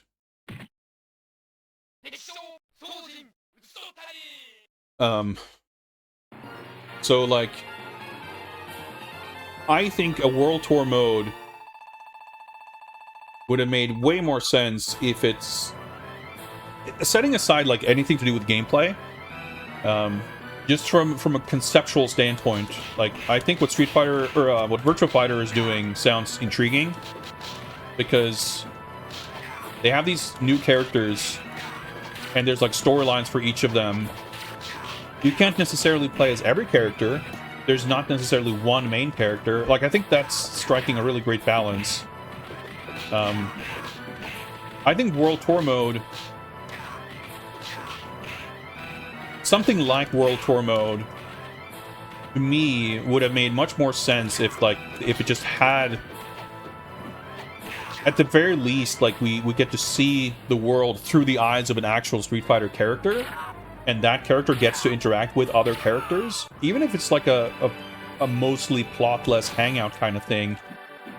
That's, to me, far more interesting than, like, John World Tour going around. Like, the sort of narrative implications of it are kind of stupid, too. Like, here's this guy who becomes, you know, fucking pen pals with Perry Bogard and Akuma and JP and Sagat, and does, like, errands for them, and in exchange, like, masters their fighting style by punching refrigerators. Like, that's a little weird. I think the whole, like, custom character aspect is just not done very well.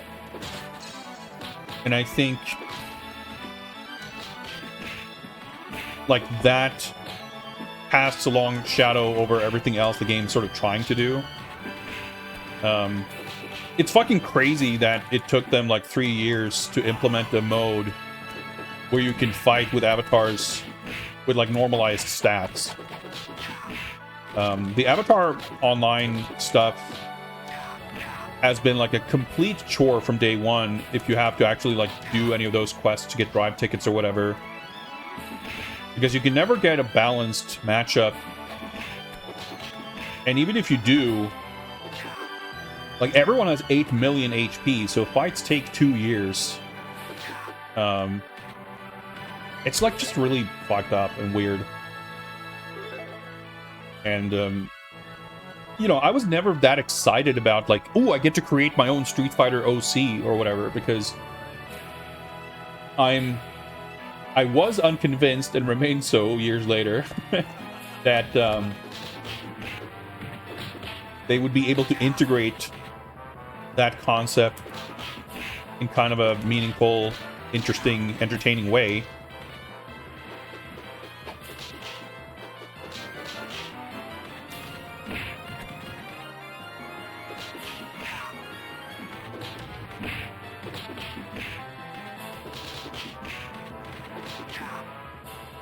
I think having an avatar character or, like, the social space thing, like, that's not a bad idea. But the idea of that avatar, like, also populating the actual Street Fighter universe alongside the Street Fighter characters, to me, it doesn't really work when the character I create feels very much not like a Street Fighter character. Okay, getting that archer around is not the worst idea. Working out pretty well. And yeah, like, as far as, like, if that's what they're gonna do, I think Soul Calibur has had far better character editors since, like, Soul Calibur 3. I don't understand why... I mean, I do understand, because I feel like they had very separate teams making what do they even call it? Fighting ground? Like the fighting game part of Street Fighter 6 is its own silo. And then you have World Tour and Battle Hub separately. And, like, obviously it's not the same character artists and the same production pipeline to make Avatar stuff as it is for creating the actual characters in the game. So I understand why it feels so disparate and why it looks so incoherent. But from a kind of creative standpoint, I think that's like it's baffling that they would choose to go in that kind of direction, I guess. The World Tour doesn't feel like the authentic Street Fighter world either. Sure, yeah, I don't disagree with that. I think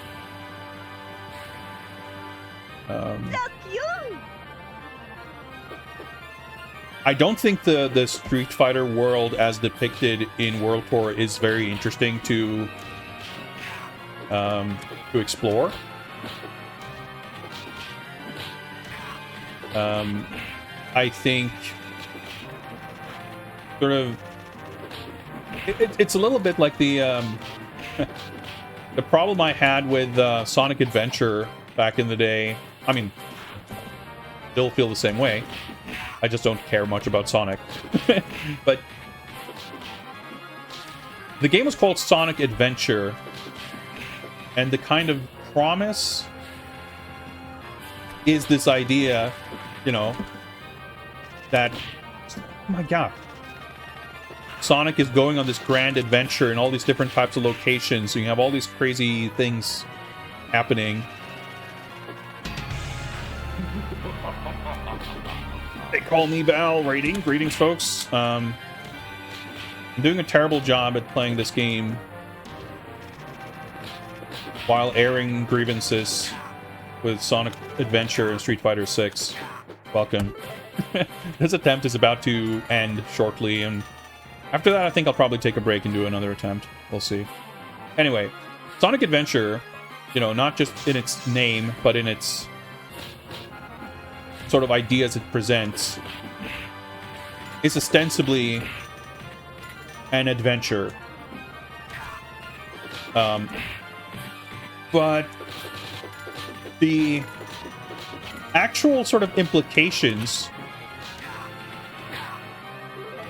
made by the physical geography of the game world, as well as the kind of flow of events, is that the entirety of this grand adventure, including like exploring ancient ruins and snowboarding down an avalanche and going to this mega space casino and whatever the fuck, going on a holiday resort, literally the entirety of all of that takes place in Sonic's backyard. He has to travel all of like 2 city blocks to get to any of these locations, and everything is like assembled into this cohesive space. And contrast that with Sonic 3, where there's like this tiny little smidgen of... Okay. He just rode by entirely. Okay. Oh, I still hit him somehow. Okay. I was trying to see if I could do a different strat to hit Cao Cao, but that didn't work out. Okay. Can I at least get to the boss, please?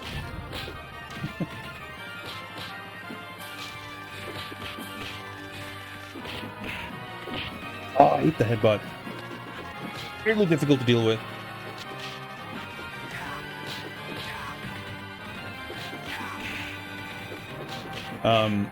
In Sonic 3, you have these tiny little interstitial moments kind of tying together the end of one level with the beginning of the next,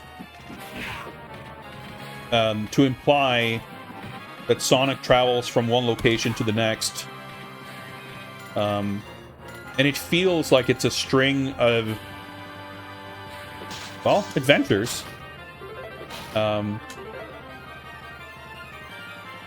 None of which, except maybe the beginning, feels like it's taking place in Sonic's like home turf.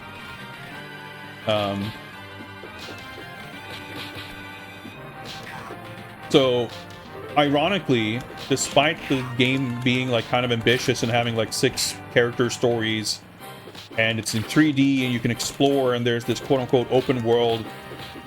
It wasn't really sold using that terminology, but essentially that's what it is, right? Sonic Adventure feels like the smallest Sonic world. Alright, nice. We're getting to the boss with 2 pixels of health. So if I can do the hardest boss fight in the game damage less, the run is still alive. But yeah, like, Sonic Adventure filled in a bunch of gaps, and by doing so, like, exposed that, how small everything was and that there was nothing there. And I feel like the World Tour mode in Street Fighter 6 is like sort of doing something similar, in that we can imply certain things about the universe, about what's in Metro City or where characters live and whatever. But when we get to see that Metro City is like 5 city blocks, and we get to see Honda's restaurant where he's just standing, and Chun-Li's on a street corner in Chinatown, and Kimberly's standing on a rooftop or whatever, like it makes everything smaller, and it makes everything less interesting because it's explicit in showing kind of what the world looks like. And I feel like that's not necessarily helpful. That's not necessarily appealing. It's not necessarily doing anything. So, yeah, I think it's difficult for it to live up to whatever vision you might have of like what that world is like. And I think it would have been better off being maybe more kind of episodic, or like, not purporting to create this cohesive, like, overarching look that should sort of show everything. So yeah, like, I think if avatars looked cool, if you could make an avatar that looked like a Street Fighter character, if all the clothing items were like actual parts of Street Fighter character costumes, if it was like Soul Calibur, basically, it would have been way cooler. But obviously the whole idea is like you're creating this character not really to fight, but just to like sit in this virtual arcade. But then you can also wander around this open world and do fighting. It's a weird sort of hodgepodge that doesn't feel like it fits together. But like, for me, it really boils down to like, if the avatars looked like Street Fighter characters, I would find it so much more appealing. But I guess they want to create this sort of visual hierarchy of the actual Street Fighter characters being cool, and no one else can live up to that, which I don't think it's well executed, but I can at least... That's how I justify it, at least. Maybe that wasn't the idea, but I don't know.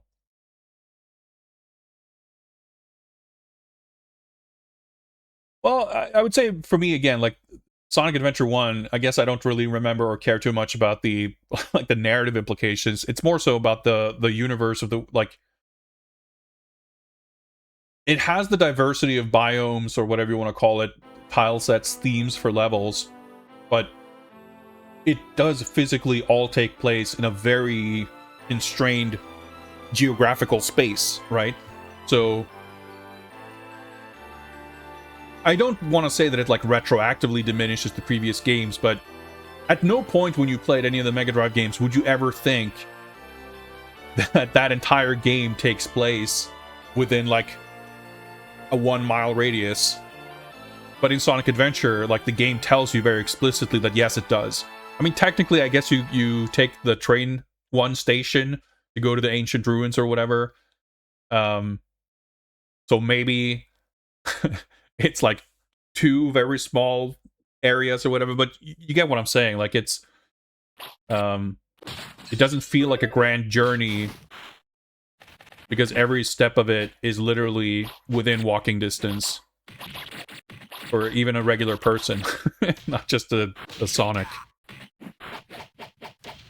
And you know, I don't think it's the exact same issue with World Tour Mode in Street Fighter 6, but it reminds me of it, where it's like trying to flesh out or make things explicit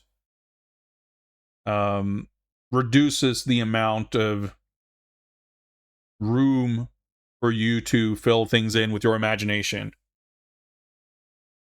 And I think that's applicable to a lot of things as games kind of have higher budgets and higher production values and whatever else, where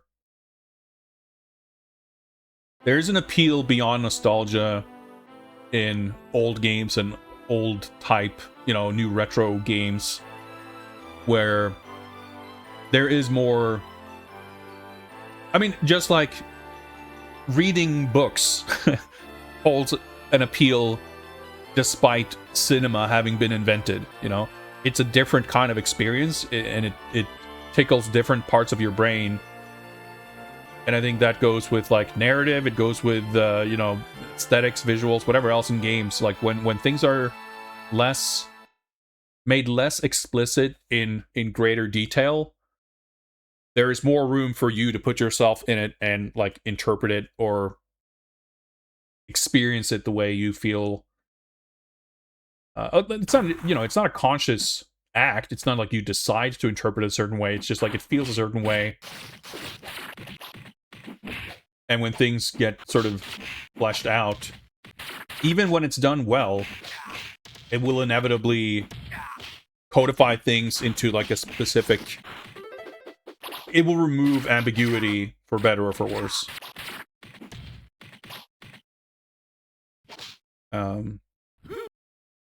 Anyway, I'm going to take a short break, and then we'll do another attempt and hope that it goes better. Phase 90, welcome. Yeah, I mean, I think it's... that's a very consistent thing for me, where it's like, like George Miller is one of my favorite film directors, and I think the world building in the Mad Max movies is awesome, and he is not that bothered with like specific continuity. He's not bothered with spelling things out. Like, he's got a million pages of lore written down, maybe, or at least drawings or whatever, but we don't need to have all of that explicitly explained. Just knowing that he has a cohesive vision for the world, he can choose which tiny nuggets of it we get to see, and we can just enjoy them for what they are, whether or not we have the full Wikipedia page to explain every little detail or whatever. I haven't really watched enough of David Lynch's work to have a opinion on it, but I would say for me, like, the appeal isn't necessarily that there's an explicit room for interpretation. Like, the ambiguity isn't in itself the appeal necessarily. But it's more so that the kind of modern fandom kind of idea that a story being told has some kind of obligation to help fill out Wikipedia pages. Like, I'm not fond of that. What I want is like the opposite of that, where a story being told is first and foremost concerned with itself, and even then, atmosphere and vibes and like tone is more important. Like, quote unquote world building, like the sense of place, the sense of just the general sort of experience is more important than plot. But anyway, I'm gonna take a short break. Let's just do this so we don't have conflicting audio, and I'll be back shortly. So see you guys then.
Alright, I'm back. Get back into it.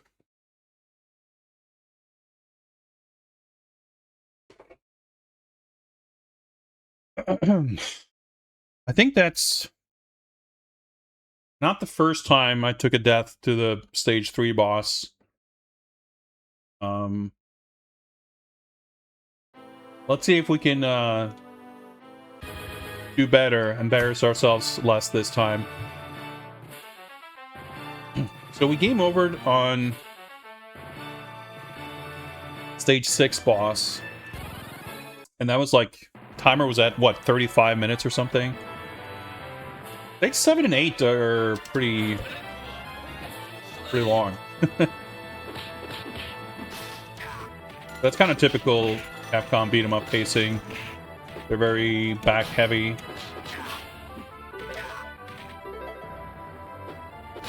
Stage 1 is definitely full, like, warm-up. I should have picked up the duck first before getting hit, because now I don't get points for it. Normally I have like 60,000 here. I guess technically you still get points, but you get more points if you have full health. Oh, actually, maybe the points just coincided because I killed an enemy at the same time. Taking a few stray hits here is like more damaging to your point score accrual than it is to your survival. Because you'll get food here, I want to say. and there's more food in the boss arena. And I think there's minions who drop food during the boss fight.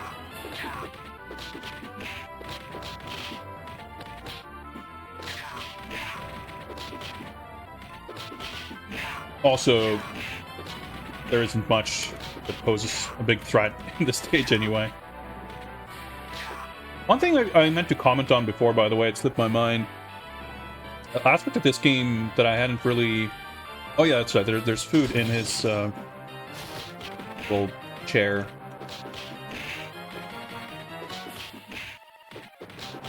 An interesting aspect to this game... Got some food iframes there.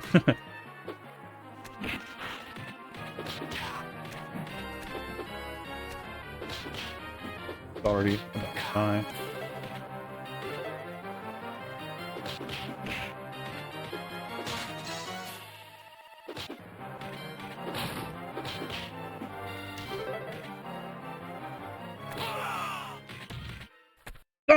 Okay, I still have full health, but I because of the recovery on my elbow drop, I didn't have time to grab the food. I missed out on some points there, but that's okay. Score doesn't really matter. Oh, I just realized I kept wondering why there's a chime where you reach 100,000 points because it doesn't give you an extend. It's when you take the the top spot of the high score. I just realized it says high because we reset, so the scores are all reset. So when you get the top score in the machine, there's a chime that's different from the extend chime. Interesting. Okay, mystery solved. I am the best from now, exactly. More like I'm the best for now, because that'll be reset soon enough. The jukes on this guy. Trying to make an effort here to keep things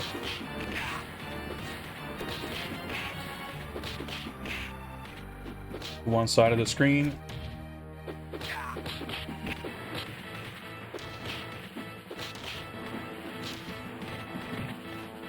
How's progress? Decent. I have my PB there on the below my cam. That was not achieved today. That was last time.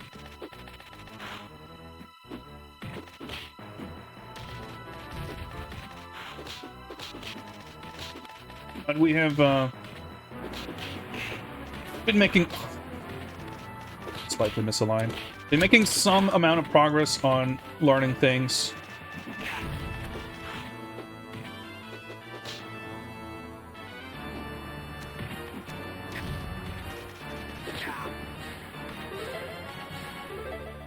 I'd say the 1cc is still a ways off, but we're getting there. Anyway, I got sidetracked a few times. I'm sure I was in the middle of explaining something else that I have now forgotten. But I was going to say one thing, just in terms of studying details about how some of these games are constructed and everything. A cool detail that I hadn't really thought about, that I'm curious to look at more closely in this and other games, is that when you kill an enemy in this game, they float. Like, their knockdown is different. You see it very clearly if you knock down multiple enemies and one of them dies and the others don't. But you see they get knocked up higher in the air, and they have much less gravity. So they stay in the air much longer and bounce higher. Which is an interesting thing. I suspect it's partially just to look and feel good. But I guess it also does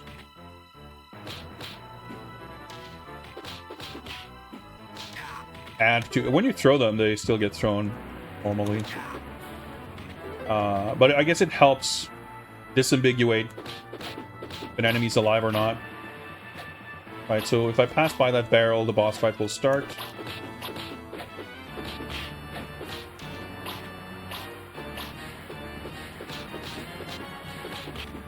So let's not advance things too prematurely. Although, I guess it's good to kill these guys far enough to the right for the food to be available during the boss fight. I guess you can technically go all the way here. Oh, that's not a great start.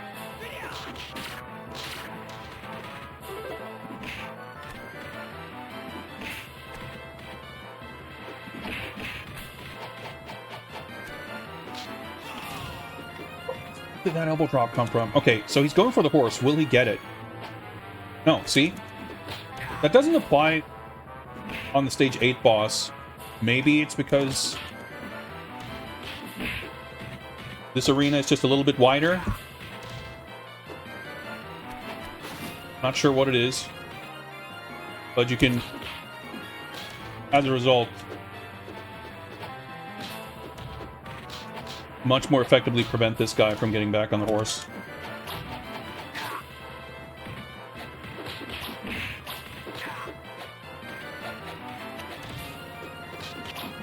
And we,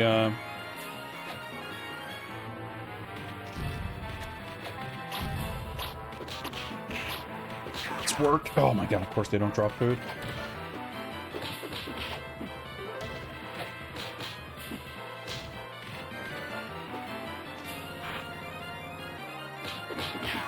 Okay, that worked out.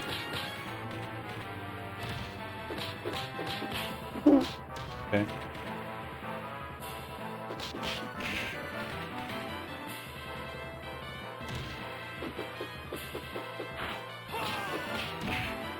Lucky.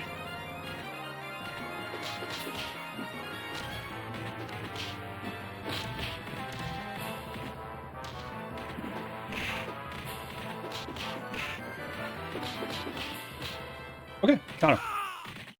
I was a little shaky, a little scary.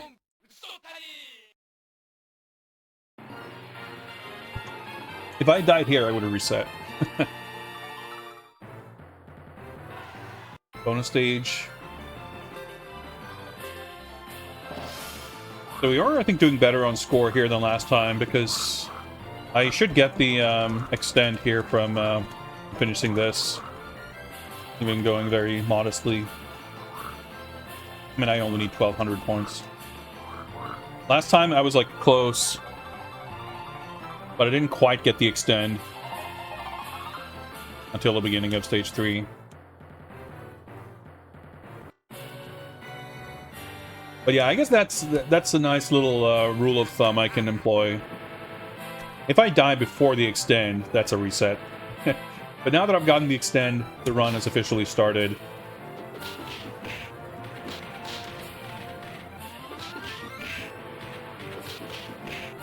Like, the run doesn't, like, really start until, I would say, level 4, level 5. But I keep dying before that point, so I can't really say that, can I?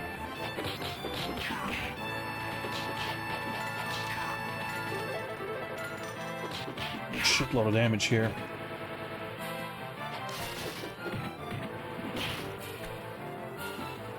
These things can drop food, so it's...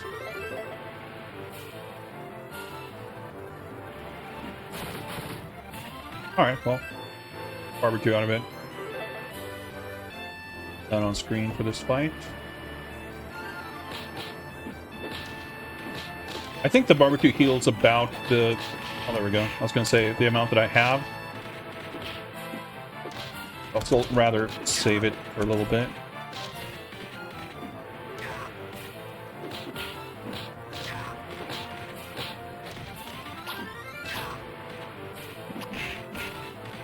Situations like that, it's worth jump kicking just to get the arrows. Like, he was about to fire, and I wouldn't have trusted my ability necessarily to punch the arrows out of the air. Guan Yu's jump kick has infinite active frames. Like, it just stays out until he lands. And it starts up pretty quickly, too.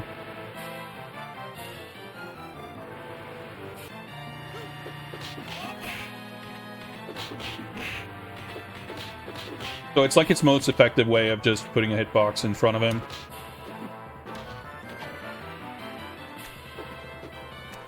Gonna want to roll. Yeah, like when he backs off like that, you can't really catch up. Roll is incoming.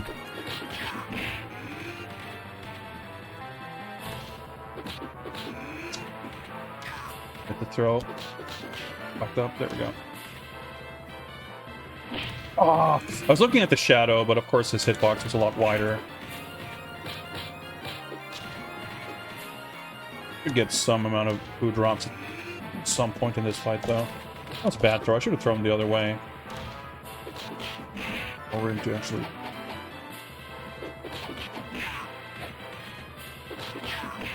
Yes, I was theorizing about the good timing to use the torch. I guess it's good to save it. Like, if the torch is gonna deal damage to anyone other than the boss, it might as well be enemies that are a little more dangerous and or rewarding.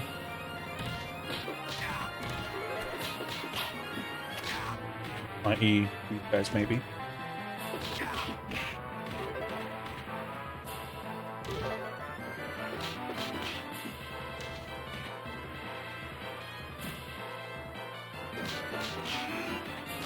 I didn't throw him. No, I didn't. Okay, no, what? Did I get him with the torch or not? I'm not sure. I accidentally grabbed him, so he was immune. There we go. This is not supposed to be a difficult fight. Yet, I took a death last time. But I learned one new thing, which is that if you're trying to chase after him and he keeps backing off and, like, dodging him, he is just trying to build enough space to go for the Blanca Ball. So you can just let him do that. Because you... Like, maybe you can drop kick him, but you're not going to catch up. But if you know that the ball attack is coming, it's not difficult to avoid. And you can kind of punish him at the end of it, so...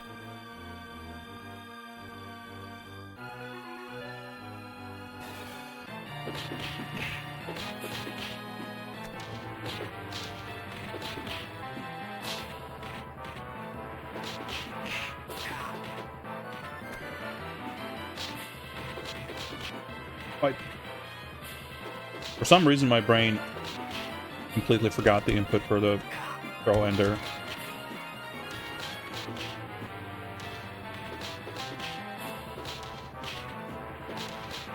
Okay, this is going very well.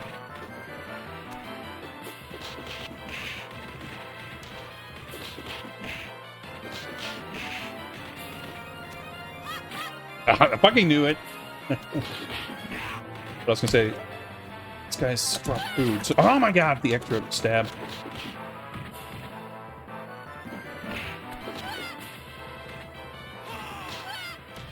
No perfect score, but that's fine.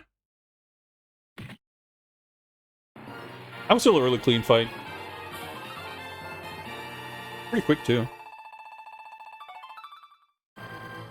Yeah, sub 14 minutes to get to stage 4. About 45 minutes to go. Ah, not fine.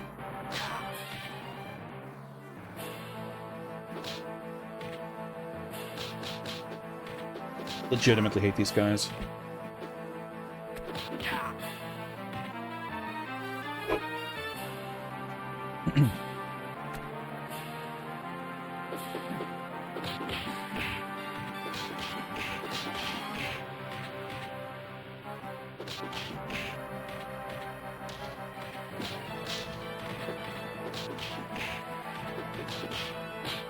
I need die frames.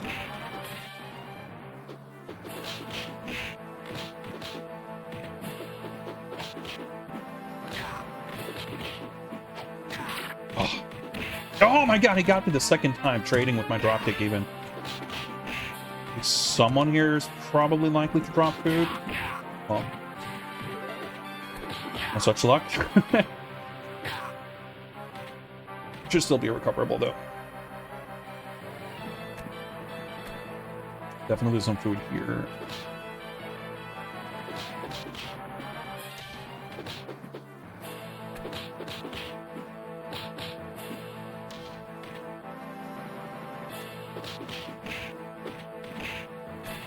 misjudged. So I was thinking combo should kill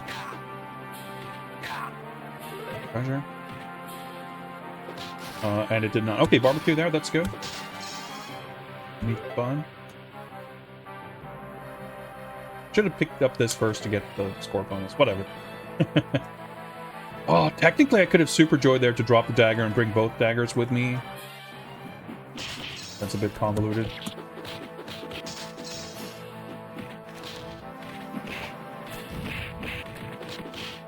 Some weird, funny hitbox interaction happening there with those pots. Because if you do a jump kick like that, you will consistently break the first pot. Or the barrel or whatever it is. The thing that had the meat bun platter inside. And there will be like a hit spark indicating that you're hitting the second container, but it doesn't break.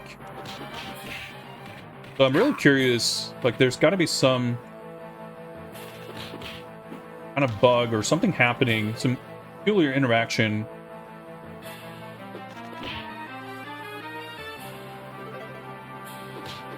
Because I strongly doubt that it's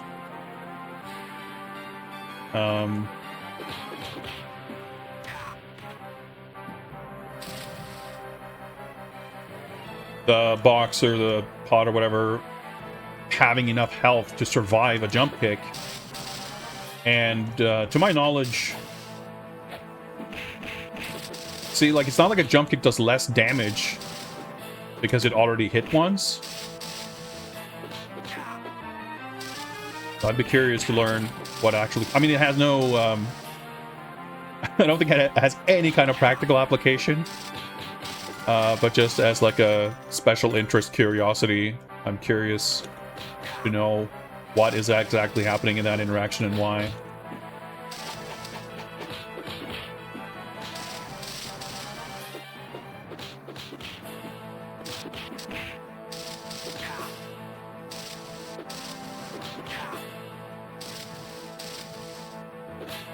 Okay, things are actually looking pretty solid. We get lucky here. We have to deal with this guy and some archers. Or knife guys, rather. But we could get some food here.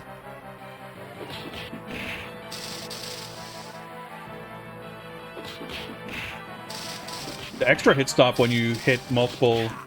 Like when they walk into your active hitbox, so you get like the delayed hit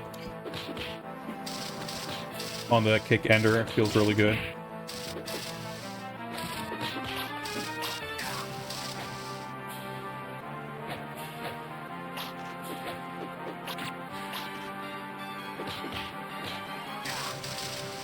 Wrong food, unfortunately.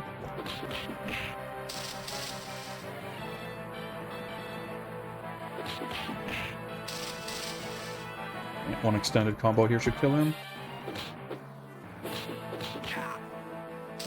Fucked it up, but we still got him. Okay, not full health, but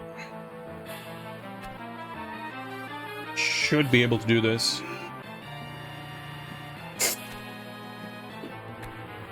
Wanted to fast forward. Bro, diagonal inputs, which is not good. Fuck. Okay, we take those.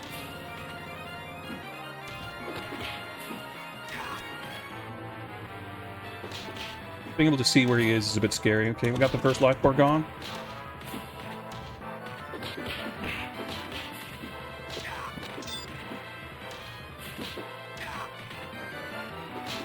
I do think it's a really interesting push and pull in this game with the boss fights where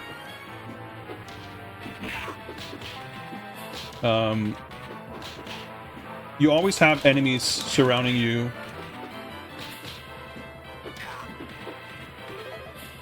And you kind of want to get rid of them because obviously having more dudes around is like a threat.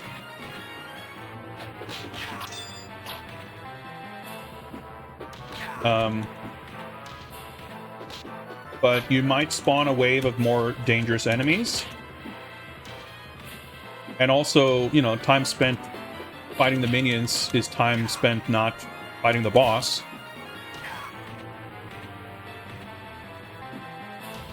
but you may also advance to later enemy waves that might have food drops.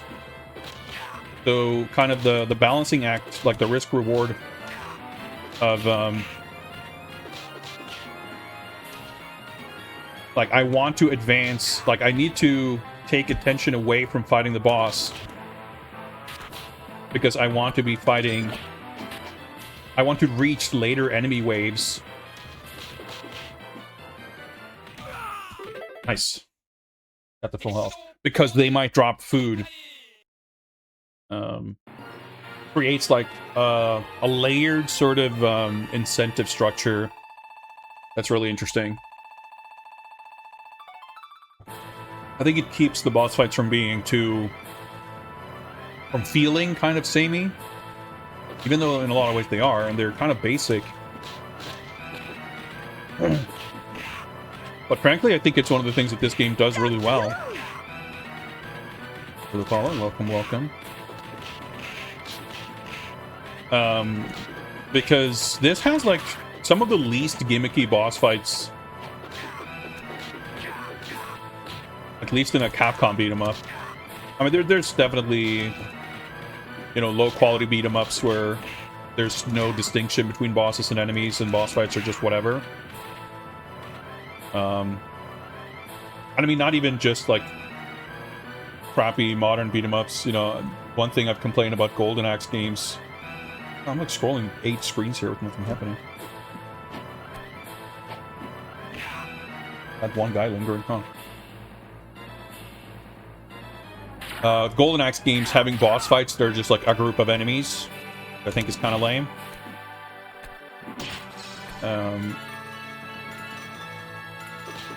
But here, like, yeah, there's the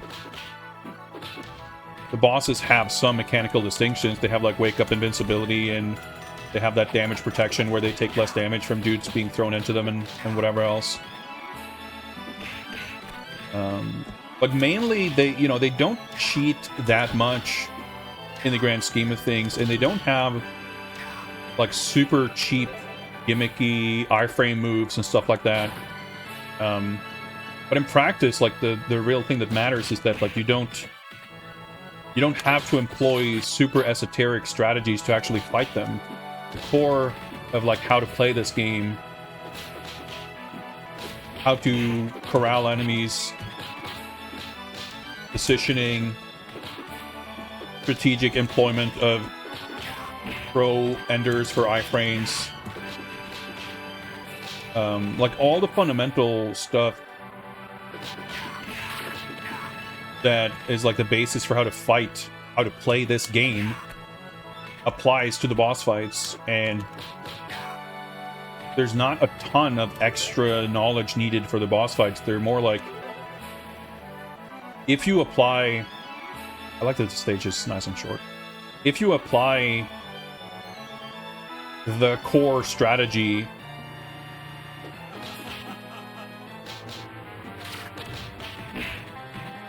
to the boss fights, you will succeed, basically.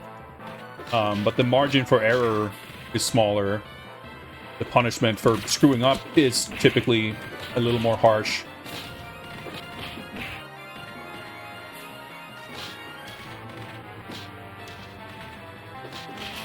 But they don't fundamentally require like completely different knowledge that is irrelevant in every other area of the game, which is otherwise kind of, I didn't say where he was. Like that's kind of like how Final Fight bosses work. I fucked up. Which, as much as I love that game, I think the bosses are indisputably. Fuck. And he didn't drop food. Kind of the weak point.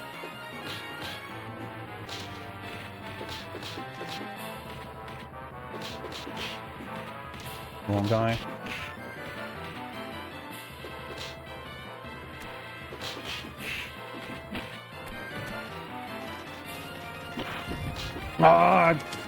Too many things I needed to look at.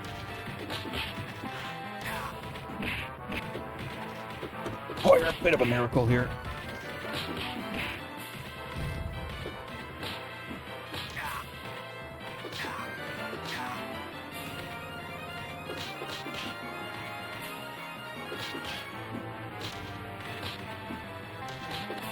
Actually, he's on pretty low health.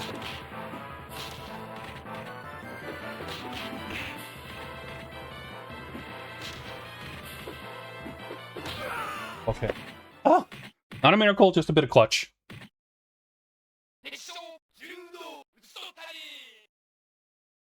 Made a few mistakes there, but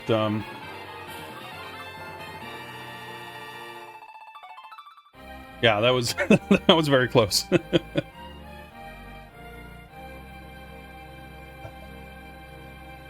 I think this is my PB in terms of deathless progress.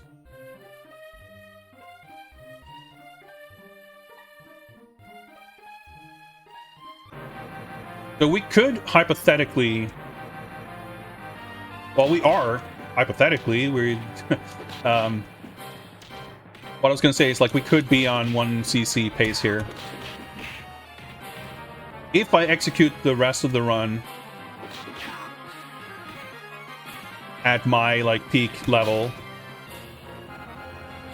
then we have it, but we shall see. The biggest challenge now, I think, is, like, getting through the stage 6 and 8 boss fights with only one death each.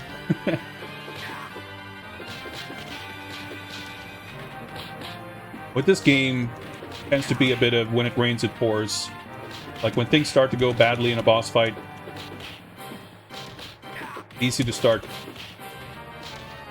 taking more and more damage, and even multiple deaths.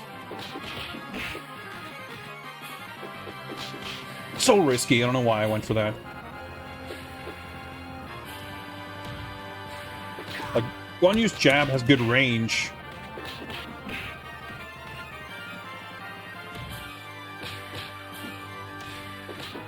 But the timing window for, like, matching it like this, like, there's no canceling, so you can't just put a solid active hitbox in front of you.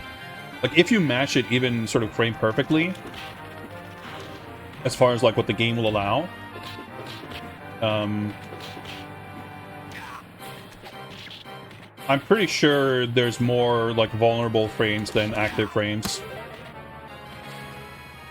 So, like, the odds are not in your favor if you're trying to just put a hitbox on top of an enemy on their wake up.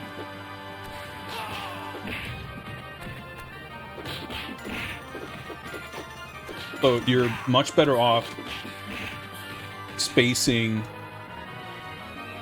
like letting them wake up and letting them walk into your attacks.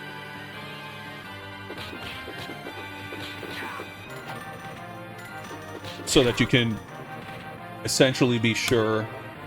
There's another fight here, isn't there? That first jab will connect. Oh my god!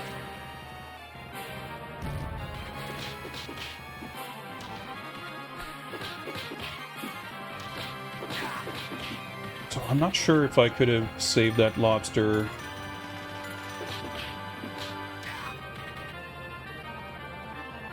Because the lobster is like 90% health or something. It's a highest value food items game. We might still have one more food before the boss, but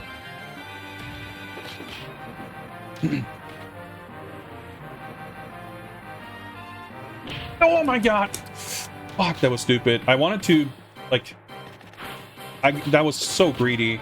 I wanted to punish his recovery, because when they land from the knee drop, they bounce back. Oh, and I get a fucking elbow drop. Okay. That one fight was like a complete disaster. Alright, fully missed Cao Cao this time as well.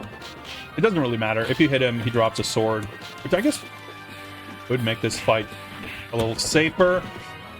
I'm gonna take a fucking death here, because I really clean up. But even then, things are not looking great.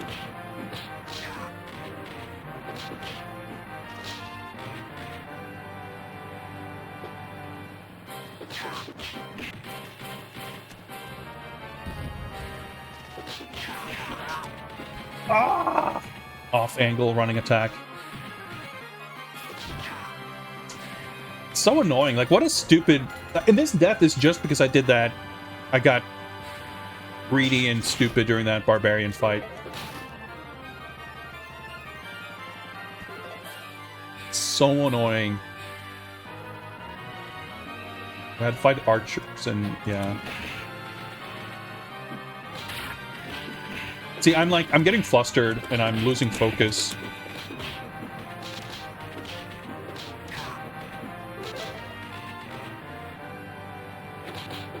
Oh my god!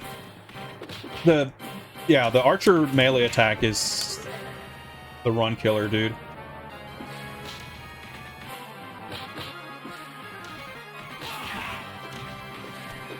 Okay, that's a slight bit of mercy there.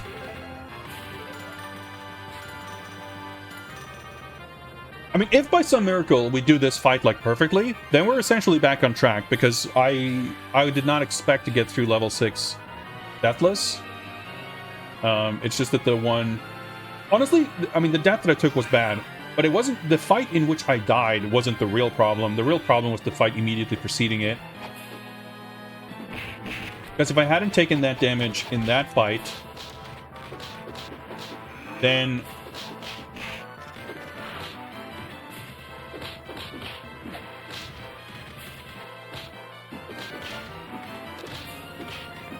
then I would have survived to get the meat, basically. I didn't need to do that. I'm too flustered.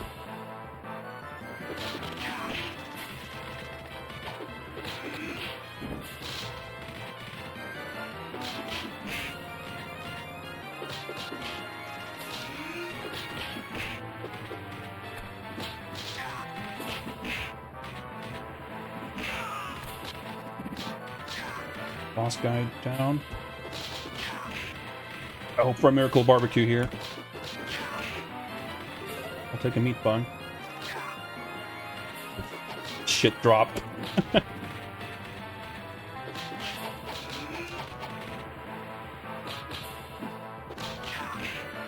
Okay.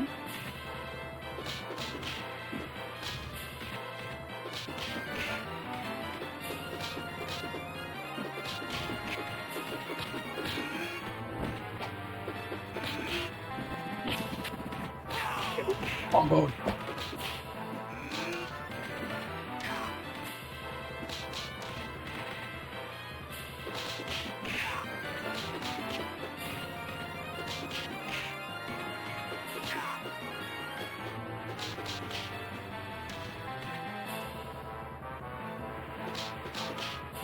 I want to see where he is.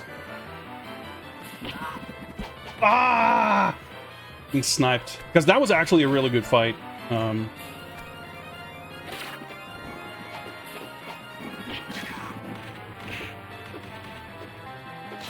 the positioning. I was just worried about keeping him in the corner. Because he can do his projectile from off screen. I should have practiced that specific scenario. Because I know that that's an area that I've been uncertain of. Like, specifically having him off screen.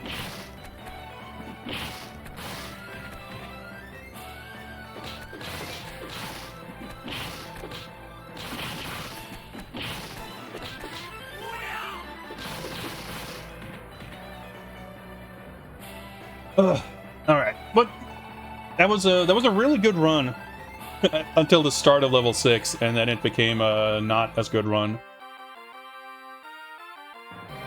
I've had a perfect stage 7 in the past, so we could still make it.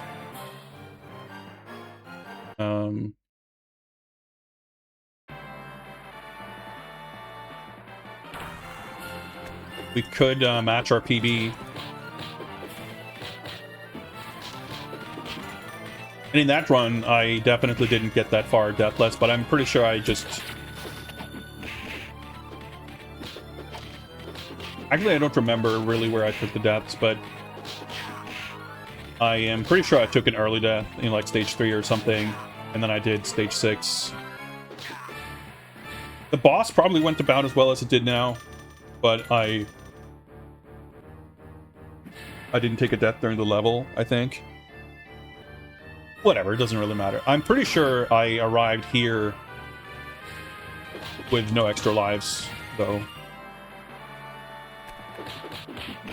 So this whole room is just this one encounter. Actually, I lied. There's one... Screen will scroll, and then we'll get some barbarians, I think. Right, so this is... The reason I bring it up is... Okay. There could have been something in that barrel, but I guess it can also be empty. That's really bad. I was playing super aggressive to, like, get to that barrel. Because I was, like, sort of scared of not getting to it, which is a stupid thing to be scared of, because I don't think that's ever happened, really. Yeah, no, there's no... I always get mixed up. Because if there's food there, you can end up missing out on it, but as you see there, you actually have a decent amount of time. This is where you actually need to hurry. But also, hopefully not to the detriment of your survival.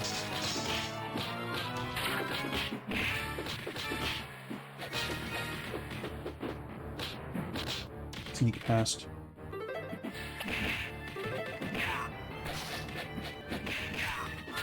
That fish, I'm pretty sure, is like a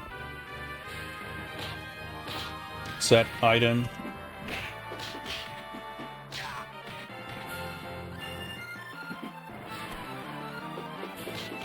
Oh! Ah! The way you get fucking pinballed around by the enemies in this game is also kind of unique. A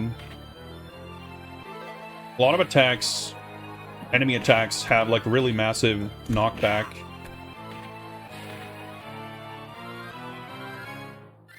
That was not... This is a pretty ugly stage 7. So there's typically food in that pot. Post this sword, but we won't grab it. I'll save it because I should be able to take one more hit. I know it's a risk, but if I die, like... I need to take the risk here to improve my odds for the boss fight.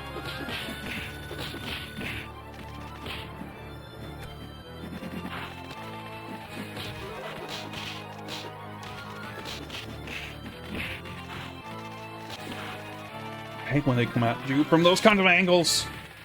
Oh, like that's the thing. Like once you start taking damage, you tend to get juggled around like that.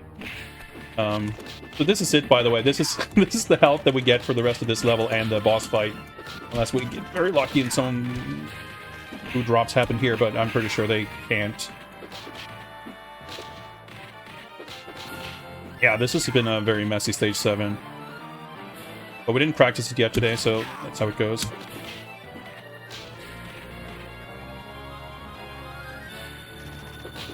But I'm deliberately staying on this side of the screen here. Because once this fight is over... I try to eke out an extra bit of damage. When that fight is over, the screen unlocks, you can go to the left and pick up the sword to bring it to the boss fight, and you need it. Alright.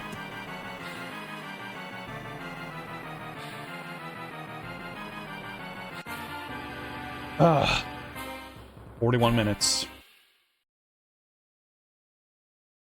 Get to that point. Yeah. It once... It's so funny. As soon as things went bad, like, I never recovered. Like, I was not able to really regain my composure. Not properly, anyway. Like, I pulled it together for most of the stage 6 boss fight, but not enough. And then stage 7 was just a little unfamiliar, I guess.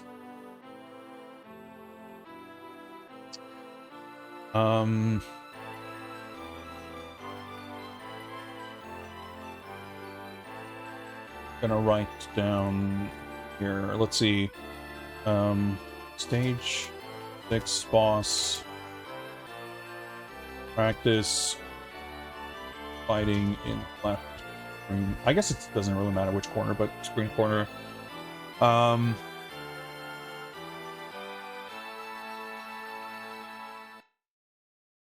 want to say that there was some other thing I like discovered or thought about or noticed.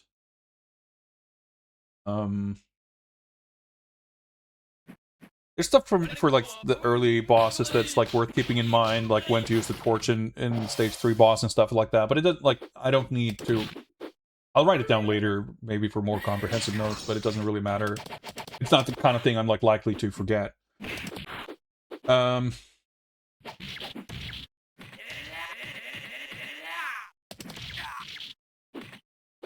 What it was. I will say now, by the way, which is also worth mentioning, that like there is a degree of RNG.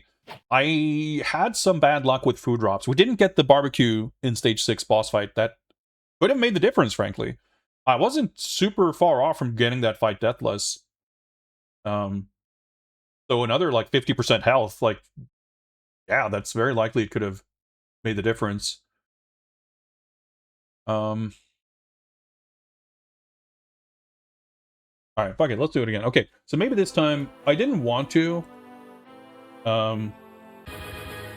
maybe this time I'll pause to take notes as things come up.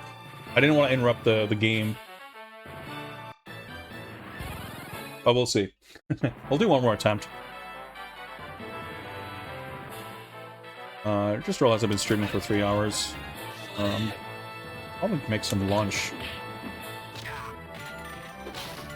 But we'll do this, and we'll see how it goes. But if this actually goes well, it'll go for a while. That's probably going to be it for the stream.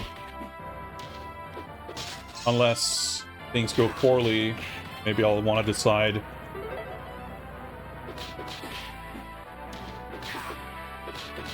to practice and study something. So I was thinking, you know, maybe it would have been a good idea to look up that thing about the stage 6 boss right now, but I didn't want to get caught up in save state practice right now. I wanted to kind of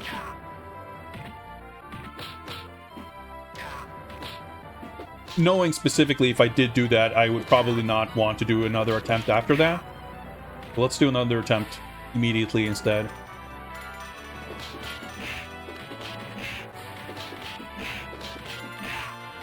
But yeah, like, because things like can really snowball when they start falling apart on both kind of a micro and macro scale. The micro scale adjustments of like just picking things up when you take a couple of stray hits and start getting bounced around in combo, that can be really difficult. But at least good spot. He's like in a little nook there. Like a corner up here. But I feel like there's no good excuse to completely fall off for like multiple stages in a row when things go badly. Although, to be perfectly honest, I think stage 7 going so poorly, I think is more down to not having practiced it.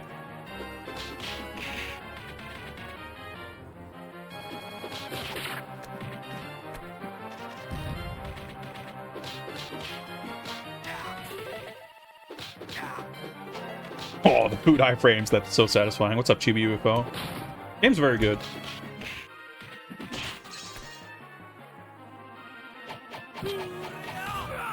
I won't be able to grab the food! Oh, I just got it.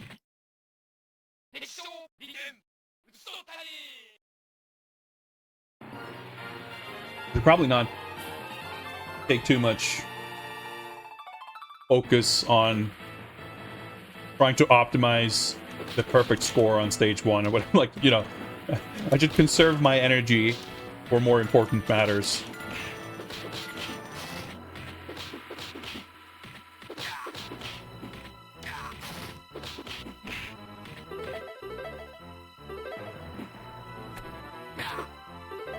like this fight coming up here, which can actually be surprisingly troublesome.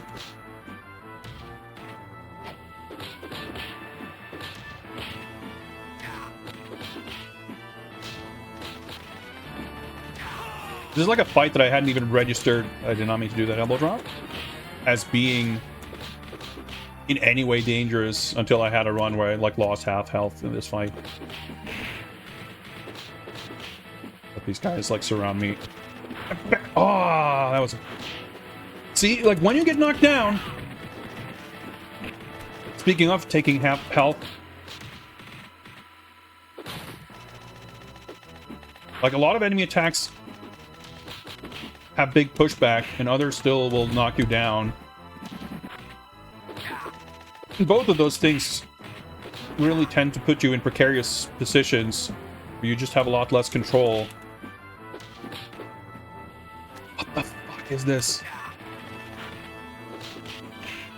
If I take a death before the extend, that's a reset, but I'm curious to see if I can recover this. That was a perfect example of why that fight is... a perfect illustration, I should say, of why that fight can be dangerous beyond what you might expect.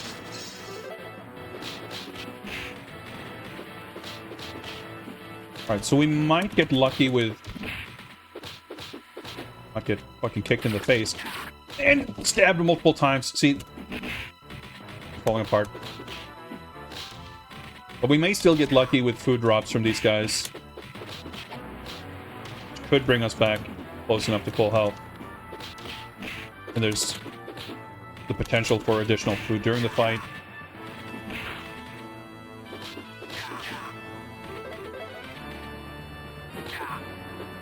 So it's not, you know, it's not hopeless. Just not, just a little embarrassing, you know.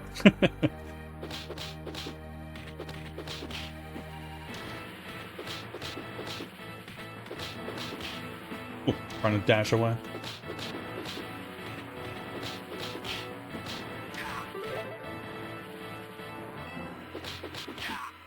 Okay.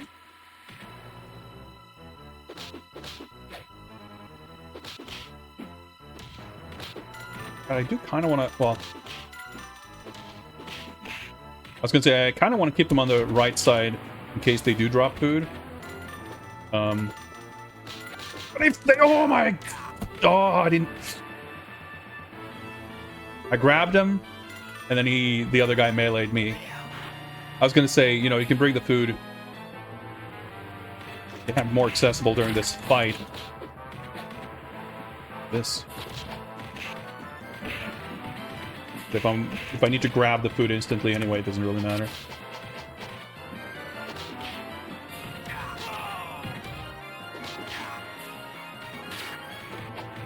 So weird.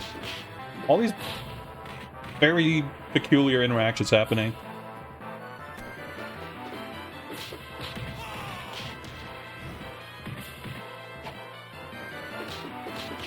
If I do an elbow drop, like pretty much ever,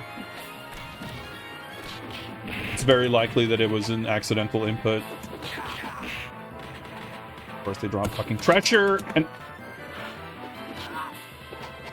that was so sloppy and messy. But, you know, as was evident, things were falling apart long before I actually took that death. Maybe this is still residual bluster from the previous attempt. I would say that's actually quite likely.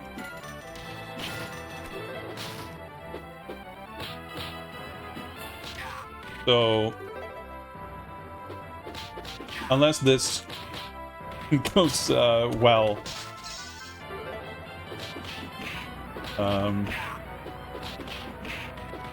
I'm not going to keep resetting to do run attempts, I guess is what I'm trying to say.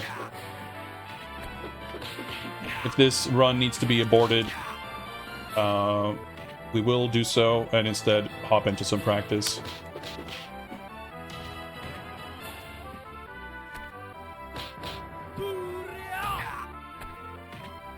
Cyberball's next. I'm not gonna.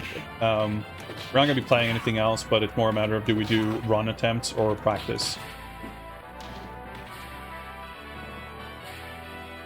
I wasn't super feeling it this morning, so I wasn't expecting like a full-size stream today anyway. Here we are, 3.5 hours in. Although, I did mention that that was potentially in the cards, just getting uncontrollably enthusiastic about punching dudes and walking to the right. Things are known to happen. Ooh, okay, sure. Inputs have been not very clean today. And there's our 100k high score. Man, I think, like, we usually don't get that this early. I don't usually get it before stage 1 is over. I think we had, like, no enemies running away. I guess would deprive you of score. I'm trying to break that fucking stool.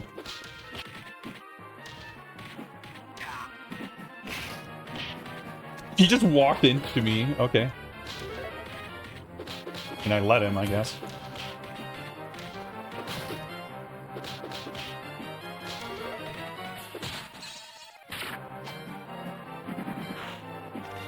Oh, there's... Right. This chair... Oh my god, this is...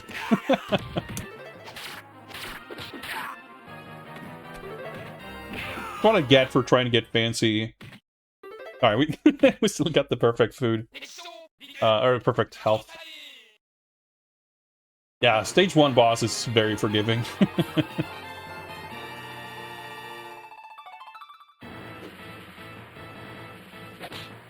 My god! Stealth. Melee attack behind the stage title card. Off to a rocky start here in stage 2. Holy shit. Jesus Christ. Dude, yeah, I think it's like the hubris slop or something is just taking over completely.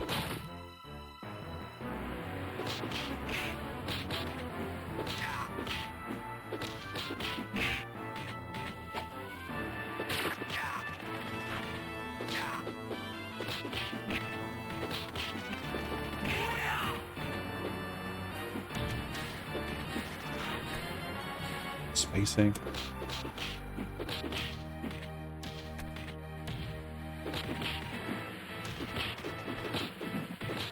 Oh.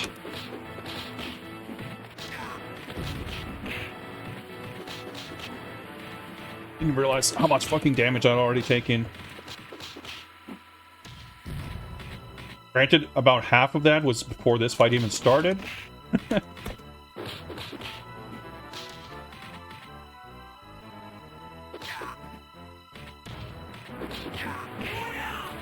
Okay, that's interesting. You have like an infinite vertical hitbox on your Super Joy. Oh, I hate when I do that. I'm not upset at what he was doing, but I've had that happen so many times where they flex their arms to indicate that they're doing the running attack. So I move backwards to create space so that I can judge the distance for when to time my jab.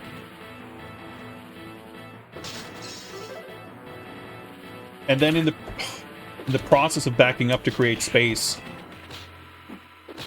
like, I get hit instead. Because I'm, like, misjudging the amount of time it takes to get into position.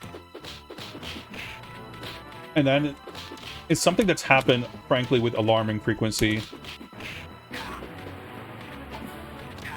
Making me kind of rethink if I should ever try doing that. Like, maybe it's better to risk being up close and mistiming it. I mean, being up close and mistiming it and getting hit isn't any worse than trying to circumvent it, walking away, and then mistiming it and getting hit, you know? So... Less luck with food drops.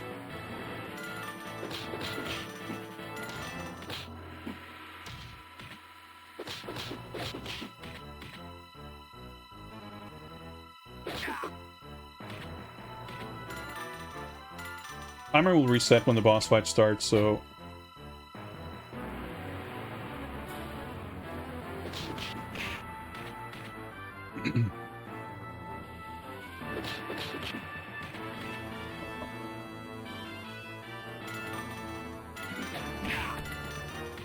Take that.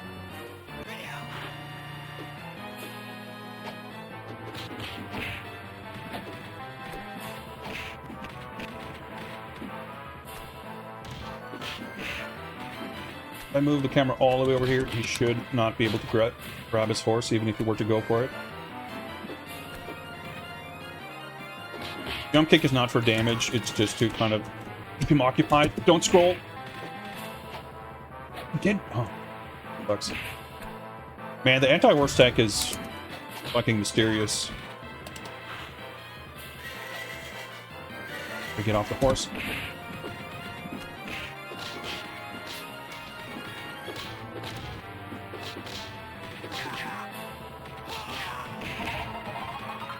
Fucked out.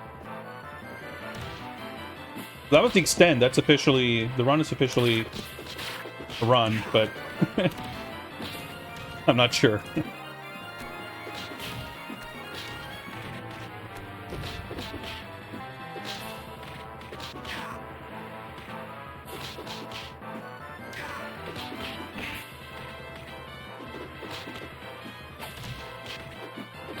Dying before the end of stage 2 is essentially synonymous with dying before the extend. It's... Yeah. Oh. Should have thrown there. Normally, like... I mean, I did let him get on the horse, but it didn't feel like that was too much of the problem. I just didn't really get into much of a position to actually fight him.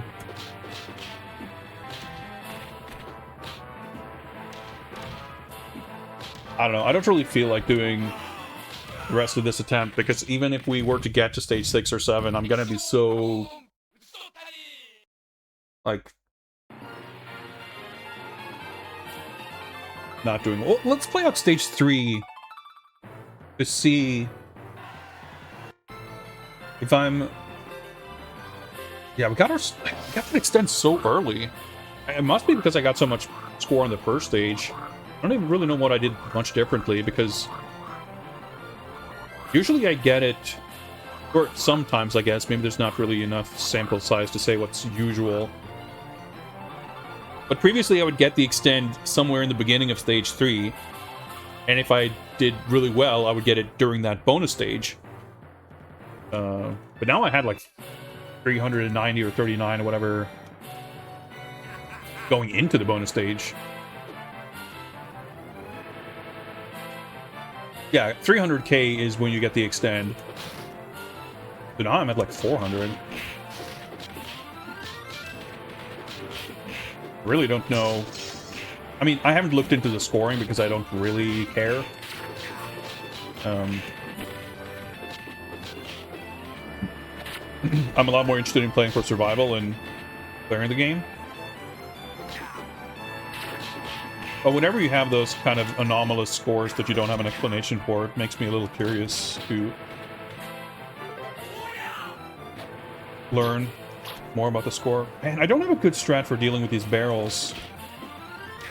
I don't typically get hit, but I don't, like, really optimize. Guan Yu is pretty immobile. Like, you want to... Obviously, you don't want to get hit by them, but you also want to break as many of them as possible, because there's a chance of getting food. In Final Fight, it's like a pretty good strat to just use Super Joy. I don't remember offhand if Super Joy actually hurts you when you break barrels in that game. But if you use Super Joy, you can typically break enough barrels that it's almost guaranteed that you will get a food item. At which point you will... Like, the most garbage food item will still give you more health than it costs to do a Super Joy.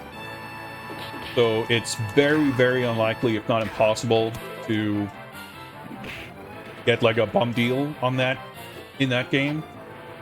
But here, because of the it's hard to hit more than one barrel with a Super Joy. And it's like not a super clear gamble that it's like you're likely to get food. A little less clear, in my opinion, what's like a good strategy for that. Hopping your attack to deal with. Note to self, he's got a big hitbox in front of him with that hammer when he does the leap.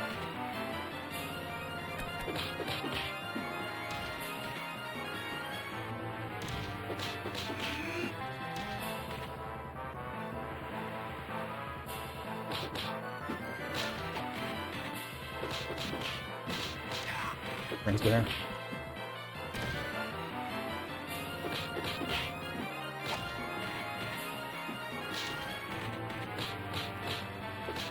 I was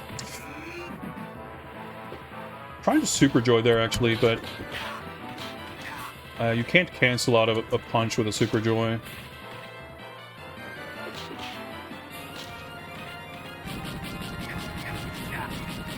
It actually kills them. Okay, that's good use of the torch. Because those guys could have had food. They didn't. That would have been the easiest way to access the food. And, yeah, the arena stays pretty empty. Okay. Good strat. Okay. And now that I'm, like, recovering, I'm doing well. It's like, oh, I'm sure I want to stop playing now. So we'll see. I guess we might still learn things.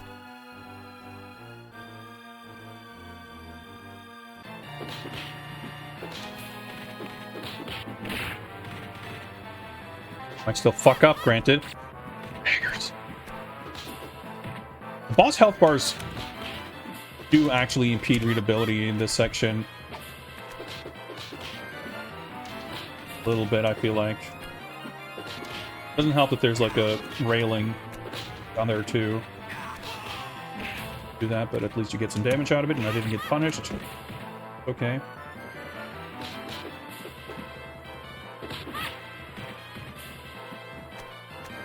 I was about to say, I don't think you get more enemies coming in, but then that literally just happened.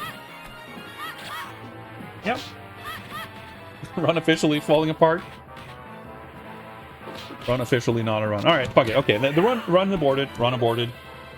Let's take a look at what I was talking about before. On our full run,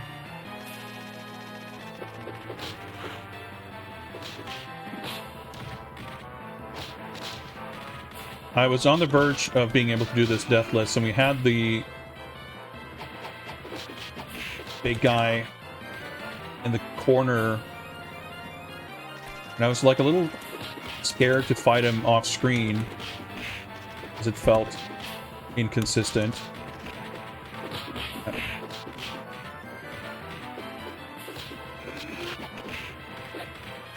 Okay, that was weirdly... Alright, okay, fine, we take those, it's fine.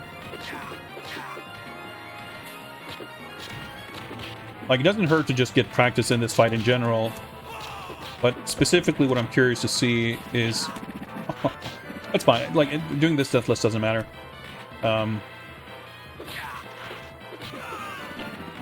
Or if I, like, in this scenario right here,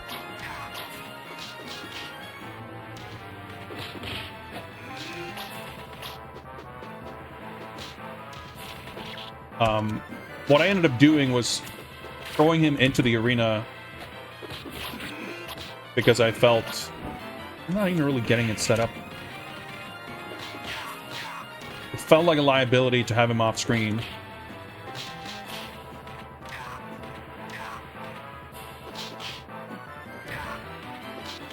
But I think I was wrong. Yeah. As long as I can get him Like, if I get the knockdown high enough like this, that I have enough space to walk down here, that he actually has to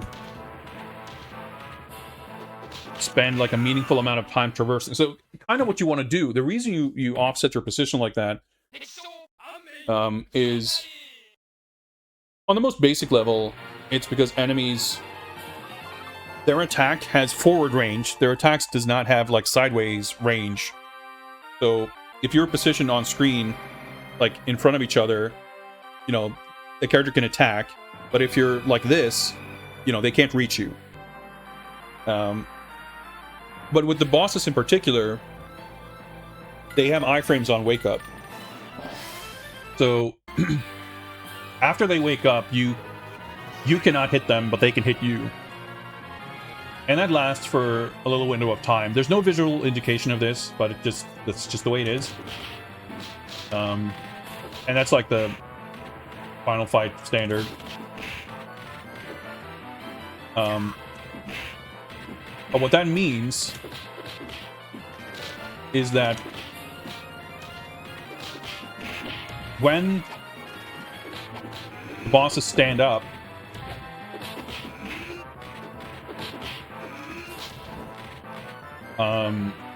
there's a window of time where you can't really do anything.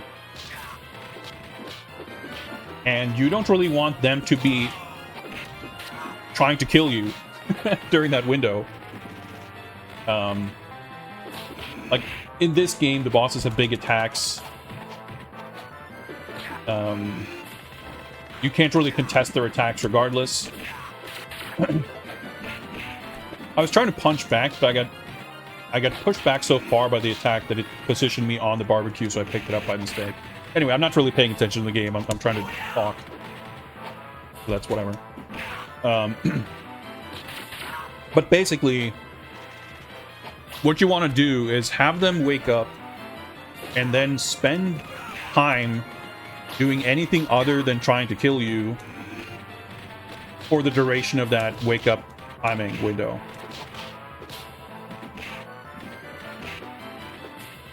Hard to see there, but now I'm operating on kind of vibes and assumptions here. I don't know exactly. Trying to see if I can prove a point here.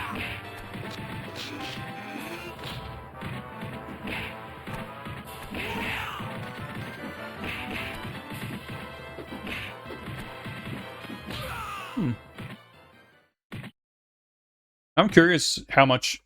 It looks to me like there's a couple of frames there, like he's standing up and there's like a slight delay before the jump kick hits. And maybe that is enough of a window for them to do something that's invincible or something that will hit out whatever I'm trying to do. But I'm actually surprised that that kind of worked. I would not have expected that to kind of work. In any case, what I'm talking about here isn't explicitly about this game anyway. It's more like a general beat 'em up kind of thing. Because when you're standing immediately above or below them, or in front or behind, however you want to explain it, because they typically don't have any moves that they can do that can actually reach you from that position, they will attempt to walk themselves into a position from where they can actually do something. And if you're standing immediately above or below them, that means that they have to walk up or down to get to that point. So basically, you're kind of manipulating them into approaching you from an angle and in a way during which they aren't really that able to do much that can threaten you. Now, in some games, you can just lay out this solid wall of hitbox with rapid-fire jabs. That's not really a thing in this game, at least not with this character. But you can see that it's still pretty effective to just sort of stand above or below, throw out punches, and wait for them to kind of walk into it. Now, I don't really get to do that unbothered. There's a whole crowd of guys here preventing me from doing exactly that. Which is why it's so crucial to have minions in boss fights. It's gonna fall apart if you don't. And if your boss fight's tuned It'd be difficult to fight one-on-one. You might just have a really frustrating and unfun boss. But yeah, so in the corner, technically you kind of limit the space that they can move even further. So I'm trying to be as high or as low as possible on the belt when I knock him down. So that I can go to the opposite end and force him to get there with essentially purely the axis movement.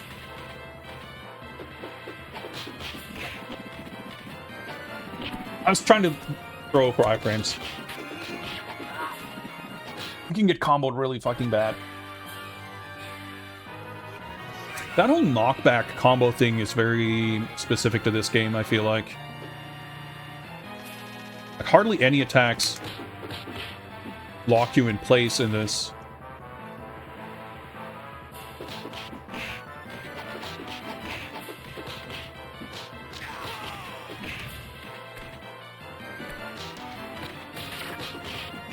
Like maybe the tiniest jabs, but even then, you saw I got hit there, and it actually pushed me.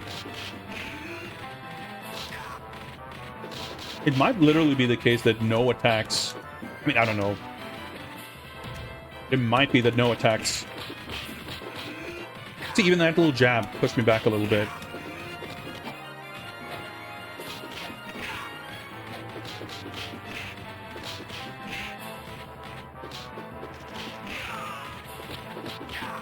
I guess even my attacks pushed them back a little bit. Interesting. Because that's not always the case. Like, there's often a kind of visual displacement. You see the characters, like, vibrate and stuff. They might get sort of lean back in their hit reaction. But actually, like, push back to knock enemies out of range of your attacks and stuff can be kind of iffy.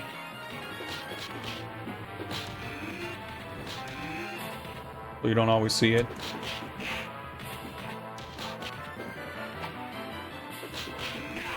Yeah, I could obviously hear him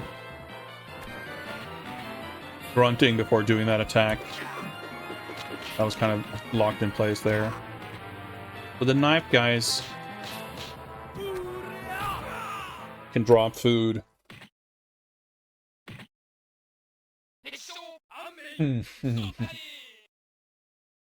Yeah, I think in retrospect,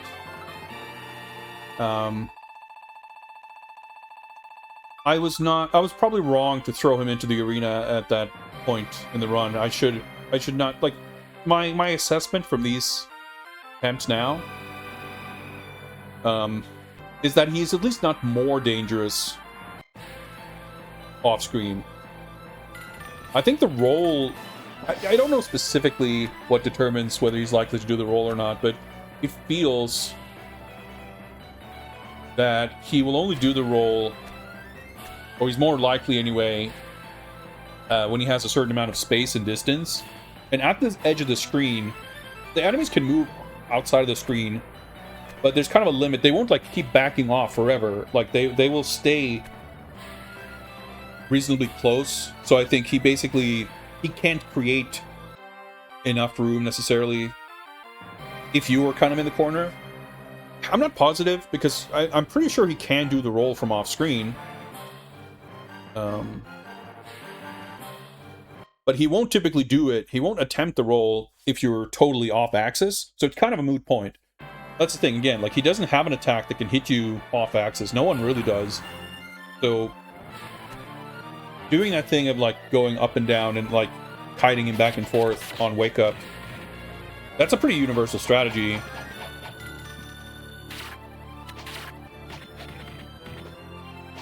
So yeah, I don't know that locking him in the corner is, like,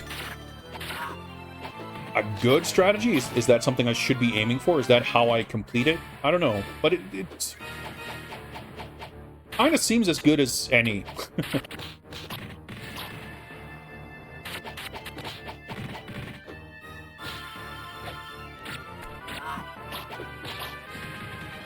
interesting with the even those little pokes pushing you a little bit. I feel like that's a bit unusual. That's interesting.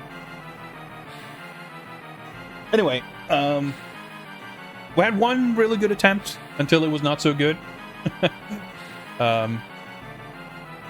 We have one new PB, we can call it, in one category that isn't described down here, which is our first death. We got to stage 6 before taking our first death, and that's as far as I've ever gotten. And then we had a pretty bad stage 6 and a very bad stage 7, and then I still haven't recovered. But we got some new knowledge, some good practice. It was a good session. Maybe I'll do more off-stream practice. I don't know. But doing more runs right now is unproductive. I'll need to sleep on it, eat some lunch on it, and come back to it. So we'll wrap things up there for today. Like I said, I was expecting a shorter stream. We got a very, very slightly shorter stream than usual, I think. I usually go for about 4-ish hours. But that'll be it. I will be back on Monday. There's a maybe I'll just really feel like doing some more 1cc attempts tomorrow. It's not impossible. But on Monday, there is the whatever it's called. I forgot the name of it. But there's this Gamescom adjacent retro focused thing. It's gonna be one of those, video game announcement showcase stream thing. And it's Monday evening at like 8 p.m. or something.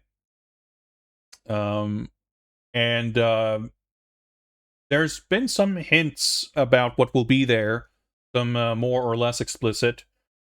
There's been the teaser of a Terra Enigma something or other re-release from Clear River Games. In the trailer for the event, there was shots of the Toxic Crusaders game, Dungeon Lurker, and some other stuff.